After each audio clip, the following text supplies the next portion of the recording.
സ്തുതിക്കട്ടെ. ഹല്ലേലൂയ ഹല്ലേലൂയ ഹല്ലേലൂയ. യേശുവേ ഹല്ലേലൂയ ഹല്ലേലൂയ ഹല്ലേലൂയ. ആരാധന ഹല്ലേലൂയ ഹല്ലേലൂയ ഹല്ലേലൂയ. യേശുവേ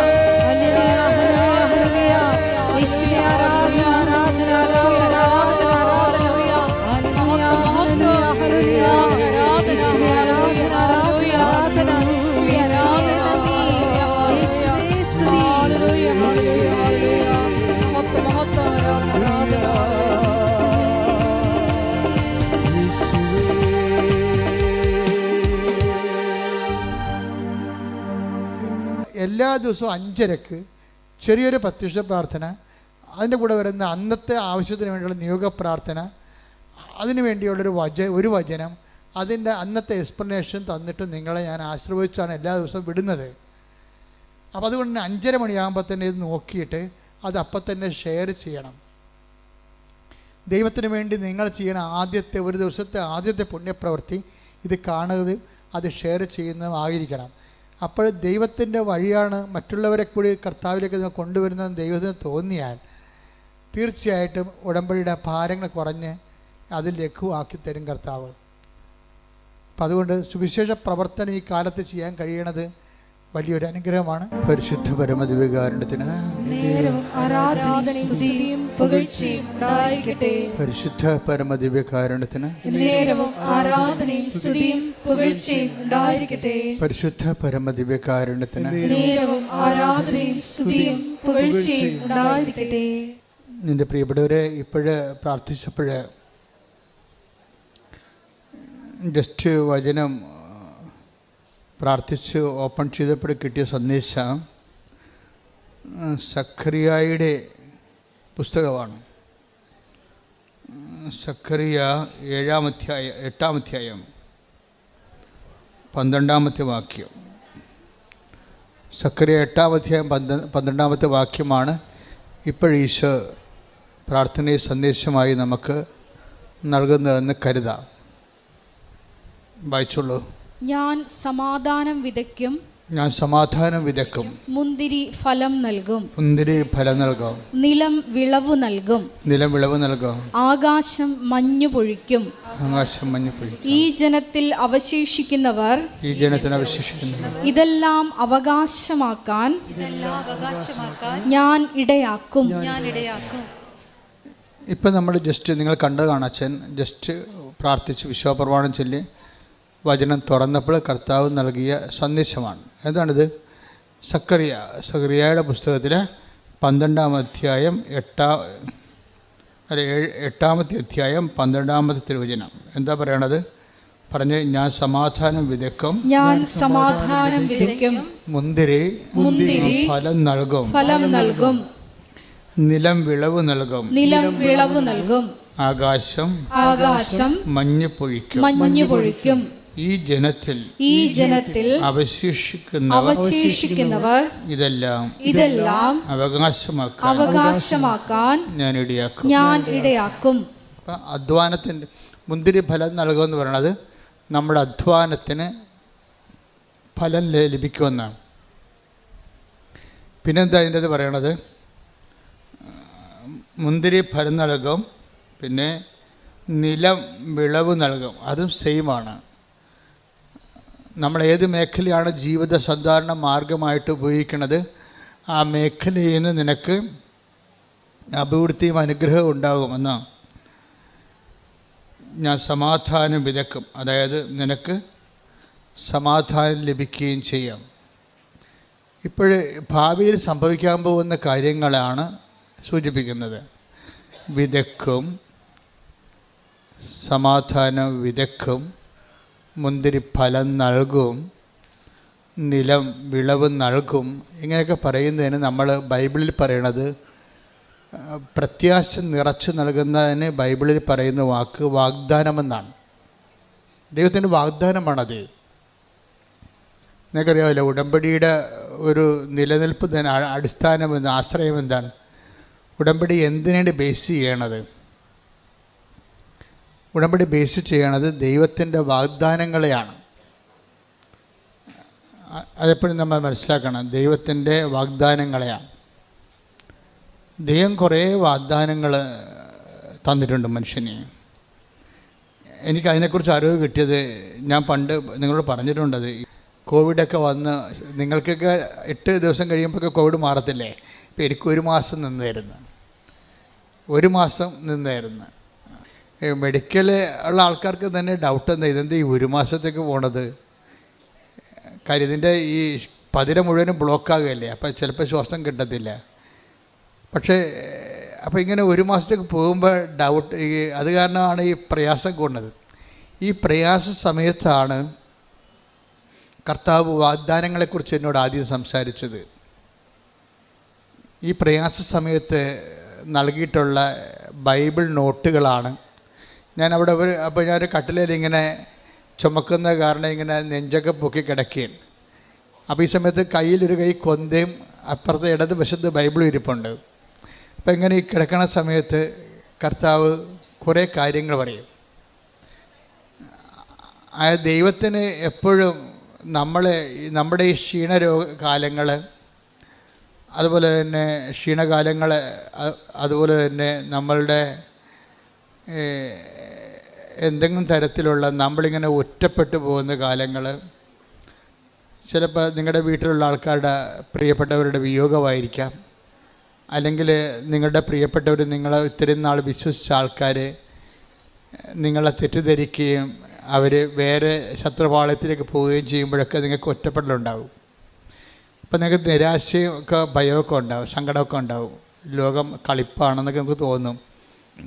ഈ ടൈമാണ് ശരിക്കും പറഞ്ഞാൽ ദൈവത്തിൻ്റെ ടൈമെന്ന് പറയുന്നത്. കാര്യം നമ്മൾ ഇത്രയും നാൾ ദൈവമാണെന്ന് പറഞ്ഞ് വിചാരിച്ച് നമുക്ക് വരുന്നൊരു അബദ്ധം എന്ന് പറയുന്നത്, നമ്മൾ ഈ ദൈവത്തിൻ്റെ സ്ഥാനം എപ്പോഴും ഇങ്ങനെ ആ കസേര വേറെ ആൾക്കാർ അറിയാതെ കയറിയിരിക്കും. ആ ഇരുന്നോളാം നമ്മൾ പറഞ്ഞിട്ടാണ് ഇരിക്കണം, അല്ലാതെ വേറെ ഇടിച്ചു കയറിയിരിക്കണേ.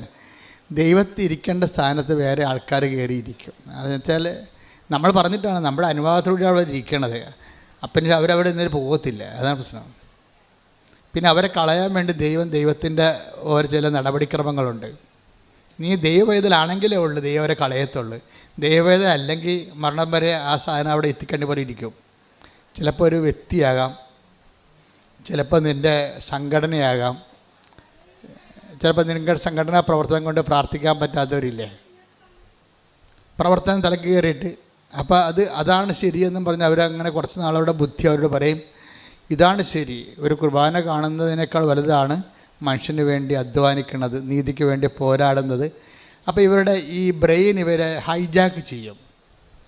പ്രാർത്ഥന കുറഞ്ഞുള്ള ഒരു കുഴപ്പമുണ്ട്, ഹൈജാക്കിങ് പെട്ടെന്ന് നടക്കും. പ്രാർത്ഥന കുറഞ്ഞു കഴിഞ്ഞാൽ ഉടനെ ഓട്ടോമാറ്റിക്കായിട്ട് പ്രൊട്ടക്ഷൻ പോകും. എപ്പോഴും നമ്മൾ ശ്രദ്ധിക്കേണ്ട കാര്യമാണ്. നിങ്ങൾ പ്രാർത്ഥന എപ്പോഴും ഈശോ പറയും നിരന്തരം പ്രാർത്ഥിക്കണമെന്നൊക്കെ പറയത്തില്ലേ? അത് നിരന്തരം പ്രാർത്ഥിക്കണമെന്ന് പറയുന്നത് നിരന്തരം പ്രാർത്ഥിച്ച് വയറ്റിപ്പഴപ്പ് നടക്കണമെന്നല്ല പറയേണ്ട അർത്ഥം.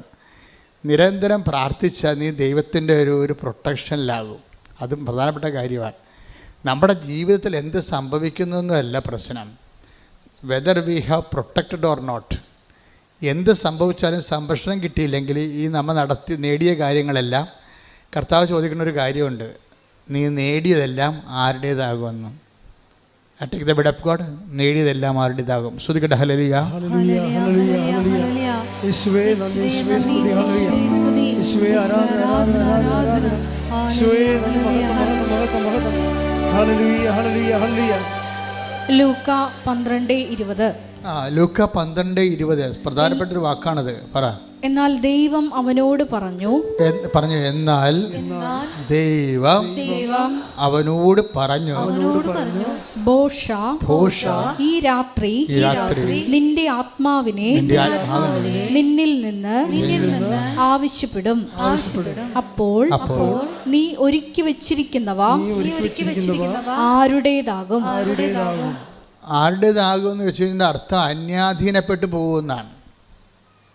അതാണ് വിഷയം. അന്യാധീനപ്പെട്ടു പോകുക. അന്യാധീനം വെച്ചാൽ അന്യനെ അധീനമായി പോകും. അതാണ് അന്യാധീനപ്പെട്ടു പോവുക. നമ്മുടേതെന്ന് വിചാരിച്ച സംഭവം അന്യനെ അധീനമായി പോകും. അന്യാധീനപ്പെട്ടു പോകുന്നത് 2 തരത്തിൽ സംഭവിക്കാം. ഒന്ന്, പിശാചിന് അധീനമായി പോകും. പിന്നെ അടുത്ത കാലത്തെങ്കിലും ദൈവം ആ മേഖല വരത്തില്ല. കാര്യം നമ്മുടെ കൺസെൻറ്റോടു കൂടിയാണ് പിശാച് നമുക്ക് അധികാരം അല്ല. പിശാചും ഒരു മാന്യതയുള്ള ആളാണ്. മുട്ടിയിട്ട് വാതിലെ കൊട്ടിയിട്ടേ കയറത്തുള്ളൂ. വാതിലെ കൊട്ടിയിട്ടേ നമ്മുടെ അനുവാദം ഉണ്ടാകുമോ? അല്ലാതെ നിങ്ങളുടെ പാപത്തിന് അവർ ചതിച്ചതാണ് ഇവർ ചതിച്ചതാണെന്നിട്ട് കാര്യമില്ല. ചതിച്ചാണല്ലോ ഇപ്പം പറഞ്ഞാൽ തേച്ചതാണെന്നല്ലേ പറയണത്. തേച്ചാലും അലക്കിയാലും എല്ലാം നമ്മുടെ കൺസെൻ്റ് ഉണ്ട്. എൻ്റെ അടുത്ത് നമ്മുടെ കൺസെൻ്റ് ഉണ്ട്. നമ്മുടെ ഒരു അനുവാദം കൊടുത്തിട്ടാണ്. എപ്പോഴാണ് ഈ അനുവാദം വഴിയെ പോണതിനൊക്കെ അനുവാദം കിട്ടുന്നത്? എങ്ങനെയാണ്? ദൈവത്തിൽ നമ്മൾ അകന്നു പോകുമ്പോഴാണ് അന്യാധീനപ്പെട്ടു പോണത്. അതെപ്പോഴും മനസ്സിലാണ്. ഇപ്പം നിങ്ങൾ തുടങ്ങണൊക്കെ നമുക്കറിയാമല്ലോ, വലിയ ന്യൂമോണിയൊക്കെ തുടങ്ങണ പനിയിൽ നിന്നൊക്കെ തുടങ്ങണേ. അതുപോലെ ആത്മീയമായിട്ട് ന്യൂമോണിയൊക്കെ തുടങ്ങണത് ചെറിയ പനി. ഇപ്പോൾ കുർബാനയ്ക്ക് താമസിച്ച് വരിക, കുർബാന സ്വീകരിക്കാൻ താമസിക്കുക, കുമ്പസാരിക്കാൻ മാസങ്ങളെടുക്കുക, അങ്ങനെ ചെറിയ കുഞ്ഞു കുഞ്ഞു പനികളിൽ നിന്നാണ് ഇതിൽ ന്യൂമോണിയ തുടങ്ങണത്. അപ്പോൾ തന്നെ ഓർക്കുക, പനി തുടങ്ങിയിട്ടുണ്ട്. 8 മണിക്ക് തുടങ്ങേണ്ട പ്രാർത്ഥന, വീട്ടിൽ 7 മണിക്ക് തുടങ്ങേണ്ട പ്രാർത്ഥന ചിലപ്പോൾ 9 മണിയിലോട്ട് മാറുക, പിന്നെ അതൊരു ശീലമായി മാറുക, പിന്നെ ഉറക്കം വന്ന് ഉറങ്ങിക്കൊണ്ട് പ്രാർത്ഥിക്കുക. അപ്പോൾ അതായത് പനി തുടങ്ങിയെന്നർത്ഥം. പനി തുടങ്ങിക്കഴിഞ്ഞാൽ, ആധ്യാത്മികമായിട്ട് പനി തുടങ്ങിയാൽ പിന്നെ അടുത്ത നടപടി എന്താണ്? നമുക്ക് പനി വരുമ്പോൾ എന്താ സംഭവിക്കണത്?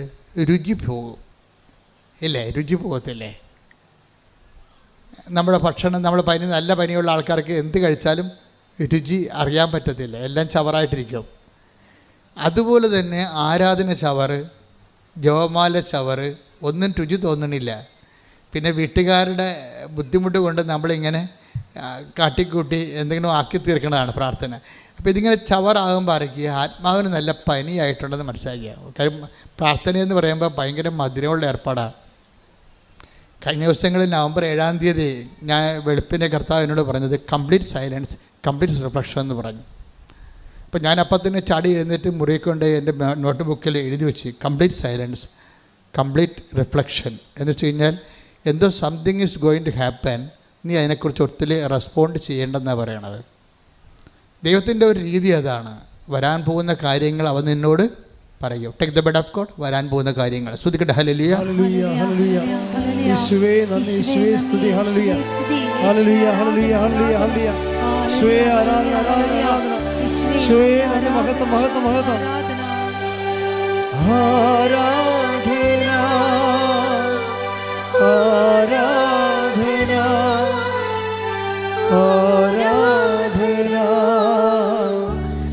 ആരാധന,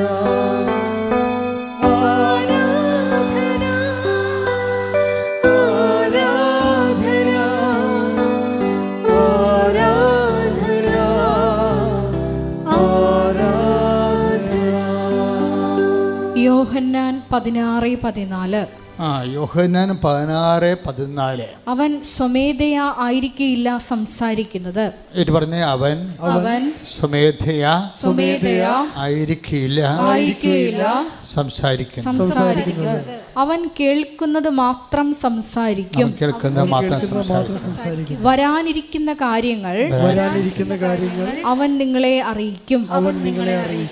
അപ്പോൾ ഇത് അതായത് ഫ്യൂച്ചർ പ്രൊട്ടക്ഷൻ, വരാൻ പോകുന്ന കാര്യങ്ങളെക്കുറിച്ച് നമ്മൾക്ക് വാഗ്ദാനത്തിനുള്ള ഒരു ഗുണവതാണ്. നിനക്ക് വാഗ്ദാനം പ്രാപിക്കാൻ പോകുമ്പോൾ വാഗ്ദാനം നൽകിയാൽ വാഗ്ദാനങ്ങളെ സംരക്ഷിക്കുകയും ചെയ്യും. വരാൻ പോകുന്ന കാര്യങ്ങളെ ദൈവം സംരക്ഷിക്കുകയും ചെയ്യും. അപ്പോൾ ഇതുപോലെ തന്നെയാണ് വരാൻ പോകുന്ന കാര്യങ്ങളെക്കുറിച്ച് നിനക്കൊരു നോട്ട് തരും ദൈവം. കാരണം ഏറ്റവും നല്ലത് ഉടമ്പടി തന്നെയാണ്. ഇപ്പം ഞാൻ നിങ്ങളോട് പറഞ്ഞിട്ടില്ലേ 48 വർഷമായി ഞാൻ ശരിക്കും ഈ സഭയിൽ ചേർന്നിട്ട്. 38 കൊല്ലത്തെ പൗരോഹിത്യവും 10 കൊല്ലത്തെ ട്രെയിനിങ്ങും പൗരോഹിത്യം, അപ്പോൾ 48 കൊല്ലമായി. അപ്പോൾ എനിക്ക് 2 കൊല്ലം കൂടി ഞാൻ സഭയിൽ ചേർന്നിട്ട് സുവർണ ജൂബിലി ആവും, 50 കൊല്ലമാവും. ഈ 50 കൊല്ലം സഭയിൽ ജീവിക്കുമ്പോൾ നമുക്ക് മനസ്സിലാകുന്ന ഒരു കാര്യമുണ്ട്. എന്താ കാര്യം? അതായത് ദൈവം ഇങ്ങനെ ആൾക്കാരെ പ്രൊട്ടക്റ്റ് ചെയ്യും, സംരക്ഷിക്കും. വരാൻ പോകുന്ന കാര്യങ്ങളെക്കുറിച്ചൊക്കെ നോട്ട് തരും. പക്ഷേ ഈ 50 കൊല്ലം സഭയിൽ ജീവിക്കുമ്പോഴും എനിക്ക് മനസ്സിലായ ഒരു സത്യമെന്ന് പറഞ്ഞാൽ ഏറ്റവും കൂടുതൽ പ്രൊട്ടക്ഷൻ ലഭിക്കാൻ സാധ്യതയുള്ള സംവിധാനം ഉടമ്പടിയാണ്. അതാണ് എനിക്ക് മനസ്സിലായ സത്യം. 50 കൊല്ലമാണ് ഞാൻ സഭയിൽ ജീവിക്കണത്. 50 കൊല്ലത്തിനുള്ളിൽ ഇപ്പോൾ ഇന്ന് വരെ ജനങ്ങൾ, ഞാനൊരു 20-21 ലക്ഷം ആൾക്കാരെ കൗൺസിൽ ചെയ്തിട്ടുണ്ട്. അതിനവസാനം നമ്മൾ ഇപ്പോഴാണെങ്കിൽ എന്താ ചെയ്യണമെന്ന് വെച്ച് കഴിഞ്ഞാൽ, ഈ കൗൺസിലിങ്ങിലൂടെ വരുന്ന വിഷയങ്ങളെല്ലാം ഉടമ്പടിയിലൂടെ ഹോംവർക്ക് ചെയ്ത് പരിഹരിക്കാം. സാധാരണ അങ്ങനെ ചെയ്യണത്. പണ്ടങ്ങനെ അല്ലായിരുന്നു. ഒരാളുമായിട്ട് 1.5 മണിക്കൂർ 2 മണിക്കൂർ ഇരിക്കണം. കണാഗുണ പറഞ്ഞുകൊണ്ടിരുന്ന അവരുടെ സമയം വേസ്റ്റ്, നമ്മുടെ സമയം വേസ്റ്റ്. അത് പണ്ടിങ്ങനെ എൻ്റെ അടുത്ത് 10 മിനിറ്റ് 20 മിനിറ്റ് തൊട്ട് 2 മണിക്കൂർ വരെ ഞാൻ ആൾക്കാരോട് ഇരുന്നിട്ടുണ്ട്. അവസാനം ഞാൻ കൗൺസിലിംഗ് എന്ന് പറയുന്ന സംഭവം തന്നെ വെറുത്ത്. എന്താ കാര്യം? ഈ ഇരിപ്പെല്ലാം ഇരുന്ന് ഈ ആളിന് വേണ്ടി നമ്മുടെ ഇത്രയും പ്രഷ്യസ് ആയിട്ടുള്ള ടൈം വേസ്റ്റ് ചെയ്തിട്ട് അവർ വളർന്നോ ഇല്ലയോ, അവർക്ക് വീണ്ടും പ്രശ്നം ഉണ്ടാകുമ്പോൾ പിന്നെ ഓടി നമ്മുടെ അടുത്ത് വരും. അപ്പോൾ ഒരാളൊക്കെ പണ്ട് ഒരു മാസം 5 പ്രാവശ്യമൊക്കെ എന്നെ കാണുമായിരുന്നു. കാര്യം എന്താണ്? അതിങ്ങനെ തുറന്നിട്ടിരിക്കണ കാര്യമായതുകൊണ്ട് ആർക്കും വന്ന് ഇടിച്ചു തല്ലി കൈക്കൊള്ളാൻ കാര്യക്കാരനായിട്ട് വന്ന് തൻ്റെ ഇടം ഉള്ളവനൊക്കെ വന്ന് കണ്ടുവച്ച് പോകും. അല്ലാത്തവന് കാണത്തില്ല. സ്വാധീനമില്ലാത്തവർ അറിയാത്തവരൊക്കെ പുറകിപ്പല്ലേ. ഇപ്പോൾ അങ്ങനെ ഇപ്പം അങ്ങനെ പറ്റത്തില്ല. ഇപ്പം എന്താണ്? കൗൺസിലിങ്ങിലൂടെ പറയാവുന്ന എല്ലാ കാര്യങ്ങളും തന്നെ ഉടമ്പടിയിലൂടെ പരിഹരിക്കും നമ്മൾ. ആ ക്ലാപ്പ് എന്ന് പറയുന്ന സംഭവം ഇടിപെട്ട സംഭവമാണ്. എന്താണ്? Christian life assessment paper. എല്ലാ കാര്യങ്ങളുടെയും കൗൺസിലിങ്ങിൻ്റെ എല്ലാത്തിനും അടിസ്ഥാനം എന്താണ്? ക്രിസ്തുവിനെ നീ അറിയുക എന്നുള്ളതാണ് സംഭവം. എല്ലാം പരിഹരിക്കണം. എന്താണ്? He is the wonderful councillor. അവൻ എന്താണ്? വിസ്മയവഹനായ ഉപദേഷ്ടാവ്. Take the word of God. അവൻ വിസ്മയവഹനായ ഉപദേഷ്ടാവ്. ശ്രുതികട ഹല്ലേലൂയ.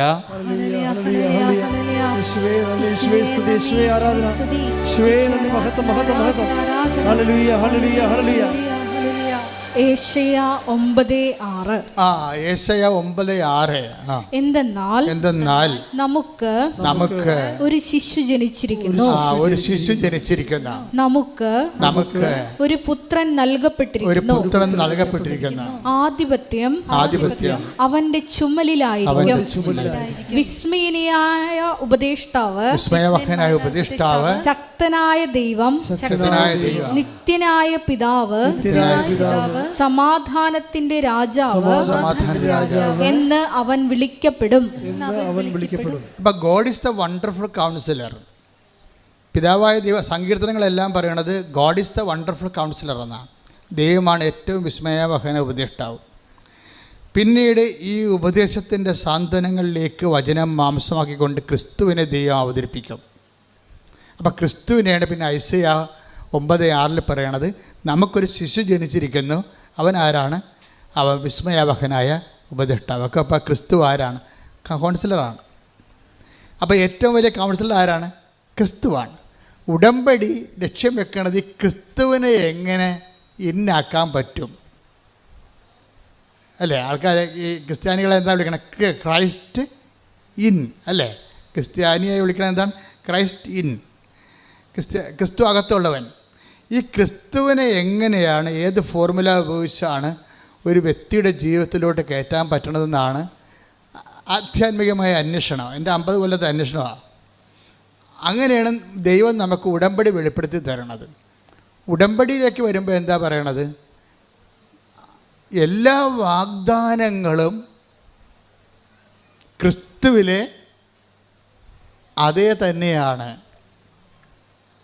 നമുക്കറിയാമല്ലോ, ഇപ്പോൾ കോവിഡ് പിടിച്ച് ഞാൻ കിടന്ന കാലത്തെ ദൈവം വാഗ്ദാനങ്ങളെക്കുറിച്ച് സംസാരിച്ചപ്പോൾ 8855 വാഗ്ദാനങ്ങളെന്നും ഒരു ബൈബിളിൻ്റെ ഒരു സെക്ഷനിൽ പറയണത്, ഒരു ലെവലിൽ ദൈവശാസ്ത്രജ്ഞന്മാർക്ക് ബൈബിൾ തിയോളജിയൻസിന് 2 കോൺസെപ്റ്റാണ് ഉള്ളത് വാഗ്ദാനങ്ങളെക്കുറിച്ച്. അപ്പോൾ ഒരു പറ്റം ദൈവശാസ്ത്രജ്ഞന്മാർ പറയണത് ദൈവവചനത്തിൽ 8855 വാഗ്ദാനങ്ങളുണ്ടെന്നാണ്. മറ്റൊരു പറ്റം ദൈവശാസ്ത്രജ്ഞന്മാർ പറയണത് 8885 വാഗ്ദാനങ്ങളുള്ളതാണ്. അപ്പോൾ ഈ വാഗ്ദാനങ്ങളാണ് മനുഷ്യൻ്റെ. അപ്പോൾ അതിൻ്റെ അകത്ത് ഇമ്മാനുവൽ പ്രവചനം, ക്രിസ്തുവിൻ്റെ മനുഷ്യാവതാരം, ക്രിസ്തു നമ്മളിലേക്ക് വരണതും എല്ലാം അതിൻ്റെ അകത്ത് വാഗ്ദാനത്തിൻ്റെ ഭാഗമാണ്. അപ്പോൾ ഇത് നമ്മളെപ്പോഴും ടാർഗറ്റ് ചെയ്യേണ്ടത് ക്യാപിറ്റൽ കവനൻ്റ്, ക്യാപിറ്റലായിട്ടുള്ള പ്രോമിസ് എന്താണെന്ന് നോക്കും. അതെന്താണ്? ക്രിസ്തുവാണ്. എല്ലാ 8855 വാഗ്ദാനങ്ങളുണ്ടെങ്കിൽ ഈ 8855 വാഗ്ദാനങ്ങൾ ഒരു മനുഷ്യൻ പ്രാപിക്കാൻ പറ്റിയ ഷോർട്ട് കട്ട് എന്താണ്? ക്രിസ്തുവാണ്. ഉടമ്പടി അന്വേഷിക്കുന്നത് അതാണ്. എല്ലാ വാഗ്ദാനങ്ങളുടെയും തലപ്പെട്ട വാഗ്ദാനമായ ക്രിസ്തുവിനെ ഒരു വ്യക്തി നേടിയാൽ അവനോടുകൂടി എല്ലാം ചേർത്ത് നൽകപ്പെടും. അതുകൊണ്ടാണ് പൗലോസ് അപ്പോസ്തലനില്ലേ, പൗലോസ് അപ്പോസ്തലൻ പറയും 2 കൊരിന്ത്യർ 1:20 എടുത്തേ, ശ്രുതിക്കട്ടെ ഹല്ലേലൂയ. ദൈവത്തിന്റെ സകല വാഗ്ദാനങ്ങളും പറഞ്ഞ ദൈവത്തിന്റെ സകല വാഗ്ദാനങ്ങൾ 8855 വാഗ്ദാനങ്ങൾ ക്രിസ്തുവിൽ അതേ എന്ന് തന്നെ. മനസ്സിലായല്ലേ? ഇത് മുഴുവനും വാഗ്ദാനങ്ങൾ. നമ്മൾ ഓരോരോ വാഗ്ദാനങ്ങൾ, ഇപ്പോൾ പച്ചമുളക് മേടിക്കാൻ വേണ്ടി ഒരു ചേടത്തിയിട്ട് അവിടെ ചേനയും പച്ചമുളകുമായിട്ടൊരു ചേടത്തി ചന്തയിരിപ്പുണ്ട് ഇല്ലേ? അവിടെ അപ്പോൾ ചേനയും അല്ലെ പുള്ളി കച്ചവടം. ചില വണ്ടി തള്ളിക്കൊണ്ട് പോകണം കണ്ടിട്ടില്ലേ? ഉള്ളി എന്നും പറഞ്ഞു, അതിൻ്റെ അത് ഉള്ളി മാത്രമേ കാണത്തുള്ളൂ. ഞാൻ തന്നെ ഓർക്കുന്നത് എങ്ങനെ ജീവിക്കുമെന്ന് ഈ ഉള്ളി, വെളുത്തുള്ളി എന്നും പറഞ്ഞുകൊണ്ട് ഒരു വണ്ടി ഞാൻ ചേർത്തലൊക്കെ ഉണ്ടായിരുന്നു. അപ്പോൾ ഒരു 10-20 കിലോ വെളുത്തുള്ളി കിടപ്പുണ്ട്. അപ്പോൾ നമ്മൾ രാവിലെ ചെല്ലുമ്പോൾ വെളുത്തുള്ളി ആൾക്കാർ മേടിക്കുക. ഇങ്ങനെ ഇത്രയും വെളുത്തുള്ളി ആൾക്കാർക്ക് എന്തിനാണ്? പക്ഷേ വൈകുന്നേരം വരുമ്പോൾ വെളുത്തുള്ളി ഒന്നും കാണത്തില്ല. ആൾക്കാർ അച്ചാറിടാൻ മേടിച്ചുകൊണ്ട് പോയി. അതാണ് സംഭവം. അപ്പോൾ പക്ഷേ ഇങ്ങനെ വെളുത്തുള്ളിക്ക് ഒരു കടയിൽ പോയി, പച്ചമുളകിന് വേറെ കടയിൽ പോയി, അരിക്ക് വേറെ കടയിൽ പോയി. അപ്പോൾ ഓരോ വാഗ്ദാനങ്ങൾക്കും ഓരോ മാർഗത്തിലല്ല. അതുകൊണ്ടാണ് ബൈബിൾ പറയണത് ഈ 8855 വാഗ്ദാനങ്ങൾ നിങ്ങൾക്ക് കിട്ടാൻ വേണ്ടി ഒരു മാർഗമുണ്ട്. എന്താണ്? എല്ലാ വാഗ്ദാനങ്ങളും പറഞ്ഞേ, എല്ലാ വാഗ്ദാനങ്ങളും ക്രിസ്തുവില് അതേ തന്നെയാണ്. അപ്പോൾ അവിടെ നോയില്ല, യേസ് മാത്രമേ ഉള്ളൂ. Every promises yes in Jesus. അപ്പോൾ നമ്മളെന്ത് ബുദ്ധിയുള്ളവർ എന്ത് ചെയ്യും? ബുദ്ധിയുള്ളവർ മാതാവിനോട് പറയും, അമ്മ ക്രിസ്തുവിനെയാണ് സ്വീകരിച്ചത്, ഞങ്ങൾക്കും ക്രിസ്തുവിനെയാണ് തരേണ്ടത്. പറഞ്ഞേ, അമ്മ ക്രിസ്തുവിനെയാണ് വിശ്വാസം കൊണ്ട് സ്വീകരിച്ചത്, ഞങ്ങൾക്കും എല്ലാ വാഗ്ദാനങ്ങളും അതേന്ന് പറയുന്ന ക്രിസ്തുവിനെ ഉടമ്പടി പ്രകാരം ഞങ്ങളുടെ ജീവിതത്തിലേക്ക് അങ്ങ് നൽകണമേ. അപ്പോൾ അതിന് നമ്മൾ എല്ലാ വാഗ്ദാനങ്ങളും ഇപ്പോൾ 2 കൊരിന്ത്യർ 1:20 എല്ലാ വാഗ്ദാനങ്ങളും ക്രിസ്തുവിൽ അതേയാണെങ്കിൽ നമുക്ക് ഷോർട്ട് കട്ട് എന്താണ്? ക്രിസ്തുവിനെ മേടിക്കുക എന്നുള്ളതാണ് അല്ലേ? ഒരു മാർജിൻ ഫ്രീയിൽ പോയി കഴിഞ്ഞാൽ അല്ലെങ്കിൽ മെഗാ സ്റ്റോറിൽ പോയി കഴിഞ്ഞാൽ മിക്കവാറും ഓൾമോസ്റ്റ് എല്ലാത്തിനും നമ്മൾ ലോകം മുഴുവൻ കറങ്ങി നടക്കേണ്ട കാര്യമില്ല, അവിടെ തന്നെ ഉണ്ടാവും. സൂപ്പർ മാർക്കറ്റിൻ്റെയൊക്കെ പ്രത്യേകത അതാണ്. അതായത് എല്ലാ വിഷയവും അതിൻ്റെ തന്നെ സിംഗിൾ റൂഫിലാണ് വരണത്. അപ്പോൾ ദൈവത്തിൻ്റെ എല്ലാ വാഗ്ദാനങ്ങളും ക്രിസ്തുവിൽ അതേ എന്നാണ്. നിങ്ങൾ ക്രിസ്തുവിനെയാണ് അമ്മയൊടുക്കിയെന്ന് ഉടമ്പടി പ്രകാരം ചോദിക്കുകയാണെങ്കിൽ കാര്യം കുറച്ച് എളുപ്പമാകും. പിടിയാ, നിങ്ങളത് ശ്രദ്ധിക്കണം. നിങ്ങളിപ്പോൾ IELTS, ജോലി, വീട്, വിവാഹം, പറമ്പ്, ഇങ്ങനെ ഒത്തിരി കാര്യം ചോദിക്കുമ്പോഴും പിന്നെ നിത്യജീവൻ, അനുദിന ജീവിതത്തിൻ്റെ ആവശ്യങ്ങളും നിത്യജീവനും, അതിന് ഈ അനുദിന ജീവിതവും നിത്യജീവനും ബാധിക്കുന്നതെല്ലാം ദൈവം നൽകണ വാഗ്ദാന പ്രകാരമാണ്. മനുഷ്യൻ നേടിയെടുക്കുന്ന വാഗ്ദാനമാണ് നമുക്ക് ഉള്ളമ്പോഴേലുള്ളത്. നമ്മളത് പ്രോസസ്സ് ചെയ്തെടുക്കുന്നതാണ്. നമ്മുടെ ഓരോ വിഷയമില്ലേ, അത് നമുക്ക് ദൈവം തരണത് ക്രൂഡ് ഓയിലായിട്ടാണ് തരണത്. നമ്മൾ റിഫൈൻ ചെയ്ത് വാഗ്ദാനങ്ങൾ നമ്മളെന്ത് ചെയ്യും? വാഗ്ദാനമായിട്ടാണ് ദൈവം തരുന്നത്.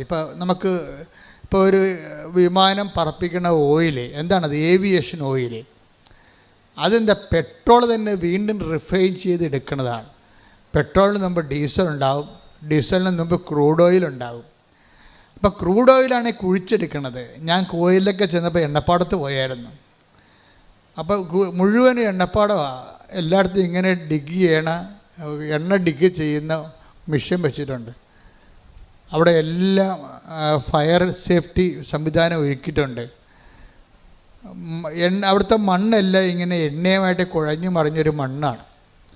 നമുക്ക് പുറത്തിറങ്ങിയ നമ്മുടെ കാലയിൽ ആ മണ്ണ് പറ്റിയാൽ പോകത്തുമില്ല. അപ്പം ഞാൻ വണ്ടി പോയിട്ട് അപ്പുറത്തും ഇപ്പുറത്തും എണ്ണപ്പാലം കിടക്കുകയാണ്. അപ്പോൾ അവിടെയൊക്കെ നമ്മൾ നോക്കുമ്പോഴേ അവിടെ നിന്ന് എന്താ കുഴിച്ചെടുക്കണത്? ക്രൂഡ് ഓയിലാണ്, കറുത്ത നിറച്ച കരി ഓയിൽ പോലൊരു സാധനം എടുക്കണത്. അതാണ് പിന്നെ പ്രോസസ്സ് ചെയ്ത് റിഫൈൻ ചെയ്തിട്ട് പിന്നെ ഡീസലാക്കും. പിന്നെ എന്ത് ചെയ്യും? പിന്നെ അത് വീണ്ടും റിഫൈൻ ചെയ്തിട്ട് ശുദ്ധീകരിച്ചിട്ട് നമ്മൾ പെട്രോളാക്കും. പെട്രോൾ വീണ്ടും ശുദ്ധീകരിച്ചിട്ടാണ് പിന്നെ ഏവിയേഷൻ ഓയിലൊക്കെ ആക്കണത്. ഇതുപോലെ തന്നെയാണ് വാഗ്ദാനങ്ങളിൽ വരണത്. വാഗ്ദാനങ്ങളെ ദൈവം നമുക്ക് നൽകുന്ന വാഗ്ദാനങ്ങളാണ്. നമ്മൾ അതിന് ഓരോ തരത്തിലുള്ള ആ വാഗ്ദാനങ്ങളെ ഓരോ സിസ്റ്റത്തിലേക്ക് കയറ്റിയിട്ടാണ് നമ്മൾ അതിനെ റിഫൈൻ ചെയ്തെടുക്കുന്നത്. ഒരു വാഗ്ദാനങ്ങളെ നമ്മൾ ആദ്യം കയറ്റണ സിസ്റ്റം എന്താണ്? ഫെയ്ത്ത് സിസ്റ്റത്തിലാണ് കയറ്റണത്, വിശ്വാസം. അപ്പോൾ ഒരു വാഗ്ദാനം ക്രൂഡ് ഓയിൽ വിശ്വാസത്തിൽ കയറി ഇറങ്ങിക്കഴിയുമ്പോൾ നമുക്ക് അതിന് ഡീസൽ കിട്ടും. പിന്നെ കുറേ പെട്രോൾ ഉൽപ്പന്നങ്ങൾ, സ്വാപ്പ്, ചീപ്പ്, അരക്ക്, അതുപോലെ തന്നെ ടെർമോക്കോള്, ബൈ പ്രോഡക്ട്സ്, ഉപ ഉൽപ്പന്നങ്ങൾ കുറേ കിട്ടും. അതിൻ്റെ ആദ്യത്തെ പ്രോസസ്സാണ്. ഫെയ്ത്ത് ക്യാവിറ്റിയിൽ അത് വെച്ച് അത്രയുമേ ചെയ്യാൻ പറ്റത്തുള്ളൂ. പിന്നെ നമ്മൾ എന്ത് ചെയ്യും? നമ്മൾ ഈ വാഗ്ദാനം തന്നെ നമ്മൾ എന്ത് ചെയ്യും? അടുത്ത സിസ്റ്റത്തിലോട്ട് കയറ്റും. അതെന്താണ്? ഹോപ്പാണ്. അതാണ് ഇത്തിരി ലാഗ് ചെയ്താലും നമ്മൾ ഇൻവെസ്റ്റ് ചെയ്തുകൊണ്ടിരിക്കും. ഫെയ്ത്തിന് സഡനായിട്ട് കിട്ടുമെന്നുണ്ടെങ്കിൽ പെട്ടെന്ന് നമുക്ക് ഉത്തരം കിട്ടുമെങ്കിലും ഫെയ്ത്തിൽ നമുക്ക് കിട്ടുന്ന പ്രോഡക്റ്റ് എന്ന് പറയുന്നത് മിക്കവാറും തന്നെ ഡീസൽ പോലത്തെ വല്ല സംഭവമായിരിക്കും. നമുക്ക് വേണ്ട ഹൈ ക്വാളിറ്റി ആയിട്ടുള്ള സംഭവങ്ങൾ അടുത്ത സെക്ഷനിലാണ് വരണത്. ഇപ്പോൾ ഉടമ്പടി ആദ്യ സെക്ഷൻ നമ്മൾ ഫെയ്ത്തിലാണ് വർക്ക് ചെയ്യണത്. ഫെയ്ത്ത് കഴിയുമ്പോൾ അതിൻ്റെ അകത്ത് ചില കാര്യങ്ങൾ പടപടാതെ നടക്കും. ആ ഫെയ്ത്തിൽ നടക്കുകയും ചില കാര്യങ്ങൾ ടൈം എടുക്കുന്ന സാധനമുണ്ട്. അതിനാണ് നമ്മൾ ഹോപ്പ് ഉപയോഗിക്കുന്നത്. അപ്പോൾ ചില ആൾക്കാർ ഹോപ്പ് മേഖലയിലേക്ക് വർക്ക് ചെയ്യണത്. അപ്പോൾ ഫെയ്ത്ത് മേഖലയെ പോലെ സഡൻ അല്ല ഹോപ്പ് മേഖല. കാരണം അതിനകത്ത് പിന്നീട് ഈ ബൈ പ്രോഡക്ട്സ് കുറവായിരിക്കും. പിന്നെ വരാൻ പോണത് അടുത്തത് ഡീസൽ കഴിഞ്ഞാൽ പിന്നെ പെട്രോളാണ് വരണത്. അപ്പം അതുകൊണ്ട് അതുപോലെയുള്ള പ്രോസസ്സിങ് നമ്മുടെ വിഷയങ്ങൾക്കുണ്ടാകും. നിങ്ങളുടെ ലോകത്തിലുള്ള നിങ്ങളുടെ കാര്യങ്ങൾ നടക്കുക എന്നതിനേക്കാൾ ഉപരി ക്രിസ്തുവിന് നിങ്ങളിൽ വസിക്കാൻ പറ്റുന്ന ഒരു ഇൻഫ്രാസ്ട്രക്ചർ ഡെവലപ്പ് ചെയ്ത് വരും. ഹോപ്പിൻ്റെ പ്രത്യാശയുടെ കാലം അങ്ങനെ സംഭവിക്കണത്. പ്രത്യാശയുടെ കാലത്ത് നിങ്ങൾ പ്രെയർ ചെയ്തുകൊണ്ടിരിക്കും. പക്ഷേ വിശ്വാസകാലം പോലെ പെട്ടെന്ന് കത്തിപ്പിടിക്കത്തില്ല. It will take time. അപ്പോൾ ചിലർ പ്രത്യാശക്കാലത്താണ്. ഇപ്പം നമ്മൾ സ്ലീബ കാലം എന്നൊക്കെ പറഞ്ഞ് പള്ളിയിൽ എഴുതി വെക്കത്തില്ല ആരാധനക്രമം. ഉടമ്പടിക്കുള്ള കാലം, വിശ്വാസക്കാലമുണ്ട്, പ്രത്യാശക്കാലമുണ്ട്, സ്നേഹത്തിൻ്റെ കാലമുണ്ട്. പിന്നെ അവസാനത്താണ് സമർപ്പണത്തിൻ്റെ കാലം. സമർപ്പണത്തിൻ്റെ കാലം എന്ന് പറയുമ്പോൾ അത് വേറെയാണ്. അത് ഈ ഭൗതികമായ കാര്യമായിട്ട് ബന്ധമില്ല. അത് നിത്യജീവൻ്റെ വിഷയങ്ങളാണ് സമർപ്പണ കാലത്ത്. കാര്യം കേൾക്കപ്പെടാത്ത പ്രാർത്ഥന ഉണ്ടാകും അതിൻ്റെ അകത്ത്. അത് നമ്മൾ എത്ര പ്രോസസ്സ് ചെയ്താലും നമുക്ക് പ്രോസസ്സിങ് കിട്ടത്തില്ല. അതുപോലെ തന്നെ ഇരിക്കും. കാണാം. ഇപ്പോൾ നിങ്ങളുടെ ഭർത്താവിൻ്റെ മാനസാന്തരം വേണ്ടി പ്രാർത്ഥിക്കുകയാണ്. നിങ്ങൾ ആദ്യം പ്രാർത്ഥിച്ചത് വീട് വിൽക്കാൻ വേണ്ടിയാണ്, വീട് കിട്ടാൻ വേണ്ടി, അത് കിട്ടി. രണ്ടാമത്തെ കാലത്ത് നിങ്ങൾ മക്കൾക്ക് അഡ്മിഷന് വേണ്ടി പ്രാർത്ഥിക്കുന്നു, അത് കിട്ടി. അപ്പം നിങ്ങളിങ്ങനെ ഓരോ കാര്യം പറ്റി പ്രാർത്ഥിക്കുമ്പോൾ നിങ്ങൾ ഓർക്കും, ഞങ്ങളിങ്ങനെ ഈ ഉടമ്പടി എന്ന് പറയണത് ഇങ്ങനെ കഴിഞ്ഞ ദിവസങ്ങൾ ദീപക് എന്ന് പറഞ്ഞൊരു മനുഷ്യൻ സാക്ഷ്യം പറഞ്ഞു. ദീപക് നമ്മുടെ ചെത്തിപ്പുഴ ചങ്ങനാശ്ശേരി എന്ന്. ദീപക്കിൻ്റെ സാക്ഷ്യം ഞാൻ വളരെ ശ്രദ്ധിച്ച സാക്ഷ്യമാണ്. ദീപക് ഇവിടെ വന്നിട്ട് ഉടമ്പടി എടുത്തില്ല ആദ്യം. അപ്പോൾ ദീപക് അതിന് പറഞ്ഞ ന്യായം എന്ന് പറയുന്നത് ഇങ്ങനെ പല്ലുവേദനയ്ക്കും തലവേദനയ്ക്കൊക്കെയാണ് ഉടമ്പടി എടുക്കണത്. അങ്ങനെ എടുക്കണ ഒരു പ്രാർത്ഥന എനിക്ക് ആവശ്യമില്ലെന്നാണ് ദീപക് പറഞ്ഞത്. ദീപക് ഉടമ്പടി എടുക്കാൻ പോയി. ദീപക് ഉടമ്പടി എടുക്കാൻ പോകുന്നതിന് കാരണങ്ങളുണ്ട്. അയാൾ പറയണത്, എനിക്ക് ആവശ്യത്തിന് ഡിഗ്രി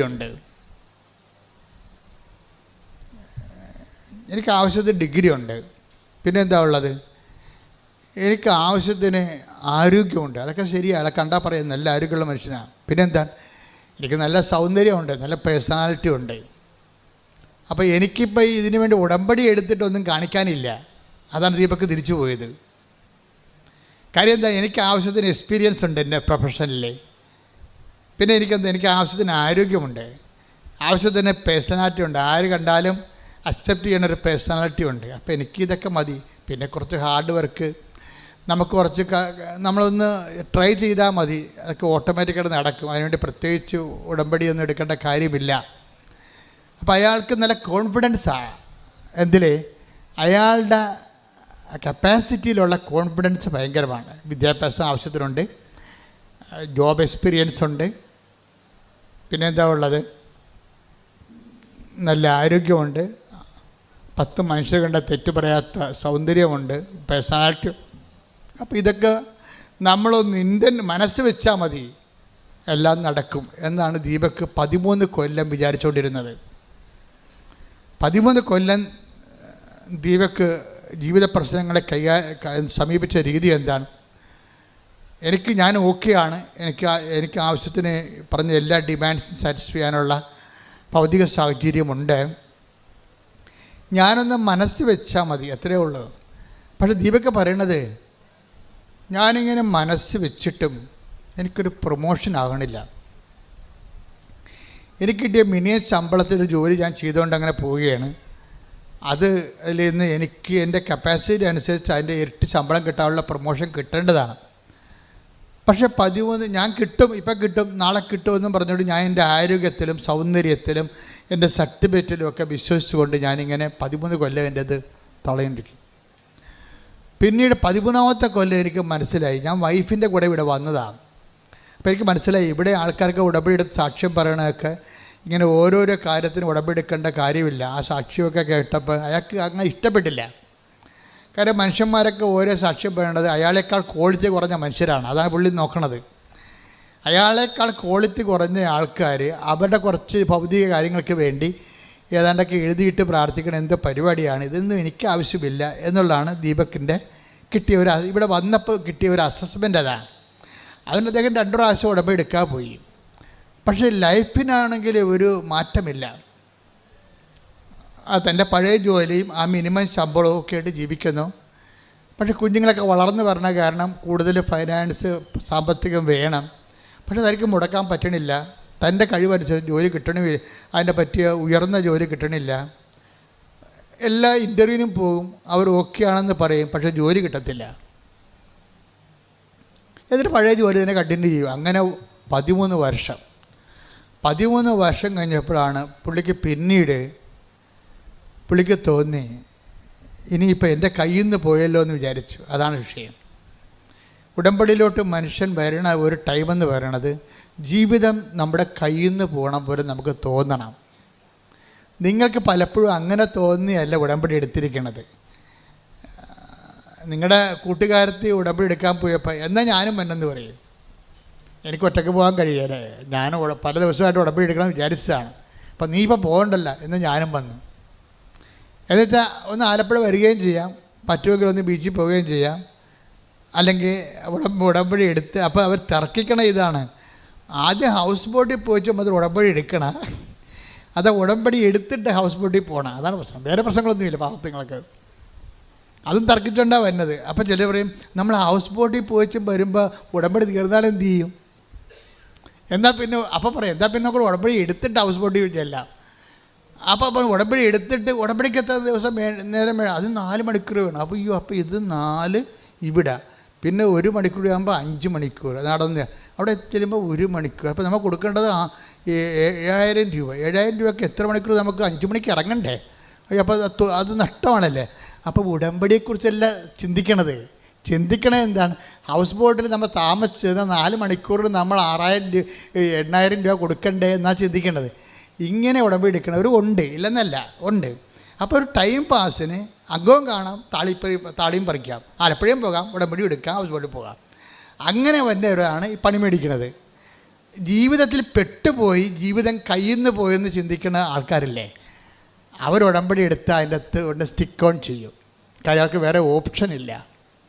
അവർ ടൈം പാസിന് ഉടമ്പടി എടുത്തിരിക്കണമല്ല. അവരുടെ ജീവിതം ഇനി മുന്നോട്ട് പോകണമെങ്കിൽ ദൈവം ഇടപെടണം. കാര്യം അവർ നോക്കിയിട്ട് ആരോഗ്യമുണ്ട്, പക്ഷേ അത് വർക്കൗട്ട് ചെയ്യണില്ല. അവർക്ക് പേഴ്സണാലിറ്റി ഉണ്ട്, പക്ഷേ വർക്കൗട്ട് ചെയ്യണില്ല. 13 വർഷമായിട്ട് വർക്കൗട്ട് ചെയ്യണില്ല. നല്ല പ്രൊഫഷനുണ്ട്, നല്ല ശമ്പളം, നല്ല സർട്ടിഫിക്കറ്റ് ഉണ്ട്, പക്ഷേ വർക്കൗട്ട് ചെയ്യണില്ല. ഇങ്ങനെ ഇതൊന്നും നടപടിയിൽ വരാത്തപ്പോഴാണ് ആൾക്കാർ ഉടമ്പടി എടുക്കുന്നത്. പക്ഷേ ഉടമ്പടി എടുക്കുമ്പോൾ ഉണ്ടാകുന്ന പ്രശ്നമെന്ന് പറയണത്, ഇത് ബൈലാറ്ററൽ എഗ്രിമെൻ്റ് അല്ലേ. ഇപ്പം ദീപക് എന്താ സംഭവിച്ചത്? ദീപക് ഉടമ്പടി എടുത്ത് ജീവിതം കയ്യിൽ നിന്ന് പോയെന്ന് കണ്ടപ്പോൾ പുള്ളിക്കാരൻ ഉടമ്പടി എടുത്ത് എന്ത് ചെയ്ത് ആ ഉടമ്പടി പത്രവും ആ ഉടമ്പടി തിരിയും കാശുരൂപവും ഉപ്പും തൈലും എല്ലാം കൊണ്ടേ പുള്ളി പെട്ടി വെച്ച് പൂട്ടി. എന്നിട്ട് കൂട്ടുകാരൻ്റെ കല്യാണത്തിന് പോയി. പിന്നെ ചെയ്യാമെന്നും പറഞ്ഞു. അതാണ് സംഭവം. അപ്പം തന്നെ ഒരു തീരുമാനമാകും ഉടമ്പടിക്ക്. മനസ്സിലായില്ലേ? ഇതാണ് എല്ലാവർക്കും എൻ്റെ അബദ്ധം. അതാണേ ദീപക്ക് ചെയ്തിരിക്കണത്. ഇത് അപ്പോഴതിൻ്റെ അർത്ഥം വെച്ച് കഴിഞ്ഞാൽ ഇത് വർക്കൗട്ട് ചെയ്യുമായിരിക്കും, ചെയ്താൽ കൊള്ളാം, എന്നാൽ വരട്ടെ, നമുക്ക് എല്ലാം ഒന്ന് സെറ്റ് ചെയ്തിട്ട് പതുക്കെ തുടങ്ങാം എന്നൊക്കെ പറഞ്ഞുകൊണ്ട് നമ്മളീ പതുക്കെ തുടങ്ങാമെന്ന് വെച്ച് കഴിഞ്ഞാൽ ഉടമ്പടിയിൽ ദൈവത്തിൻ്റെ ഒരു കാര്യവും പതുക്കെ നടക്കത്തില്ല. അത് എപ്പോഴും ഓർത്തേക്കണം. ഒന്നാമത് മരിയ സ്പിരിച്വാലിറ്റി എന്ന് പറയണത് ദൈവവചനം കേട്ടാൽ അപ്പം തന്നെ സാംസൺ എന്താ ചെയ്യുക, ഫിലിസ്ത്യന്മാരുടെ പാളയത്തിലേക്ക് കുറുക്കന്മാരെ എടുത്തിട്ട് 100 കുറുക്കന്മാരെ എടുത്തിട്ട് കുറുക്കന്മാരുടെ വാലയിൽ പഴന്തുണി കെട്ടിയിട്ട് എണ്ണ ഒഴിച്ചത്. എന്നിട്ട് കുറുക്കന്മാരുടെ വാലയിൽ 100 കുറുക്കന്മാരുടെ വാലിൽ പഴന്തുണി ചുറ്റിയിട്ട് എണ്ണ ഒഴിച്ചിട്ട് അത് കത്തിച്ച്. അപ്പോൾ വാലിന് തീ പിടിച്ച കുറുക്കന്മാർ റോക്കറ്റ് പോലെ ഇടിച്ച് പന്തം പോലെ ഫിലിസ്ത്യൻ പാളയത്തിലേക്ക് ഇടിച്ച് കയറി അത് മൊത്തം കത്തിച്ച് കളഞ്ഞു. അതാണ് ഉടമ്പടിയുടെ സ്പീഡ് എന്ന് പറയണത്. ദൈവസ്നേഹം കൊണ്ട് വാലിൽ തീ പിടിക്കണം. അല്ല നനഞ്ഞിരുന്ന ഇത് കൂട്ടുകാരുടെ കല്യാണം കഴിയട്ടെ, അത് കഴിയുമ്പോൾ മകനെയും കൊണ്ട് അഡ്മിഷന് പോകണം, അതും കഴിയട്ടെ, എല്ലാം കഴിഞ്ഞിട്ട് നമുക്ക് ഉടമ്പടിയിലേക്ക് വരാമെന്ന് പറഞ്ഞാൽ ഇത് നിങ്ങൾ വരുമായിരിക്കും, പക്ഷേ ഉടമ്പടി വർക്കൗട്ട് ചെയ്യത്തില്ല. കാര്യം ഉടമ്പടിയുടെ പ്രശ്നം ഇമ്മീഡിയറ്റ്ലി എന്നാണ്. ബൈബിൾ എപ്പോഴും നിൽക്കണം. മാർക്കോസിൻ്റെ ഒക്കെ സുവിശേഷം നിൽക്കുമ്പോൾ അതിനൊരു മിനിമം സ്പീഡുണ്ട്. ഈശോയുടെ എല്ലാ ആക്ഷനും അമ്മയുടെയും ഈശോൻ്റെ ആക്ഷൻ എല്ലാം. ഇപ്പം അമ്മ തന്നെ തിടുക്കത്തിപ്പോയി. എലിസബത്തിനെ കാണാൻ പറഞ്ഞപ്പോൾ എന്താ, ഒന്ന് take the word of God, ശ്രുതികട ഹല്ലേലൂയ.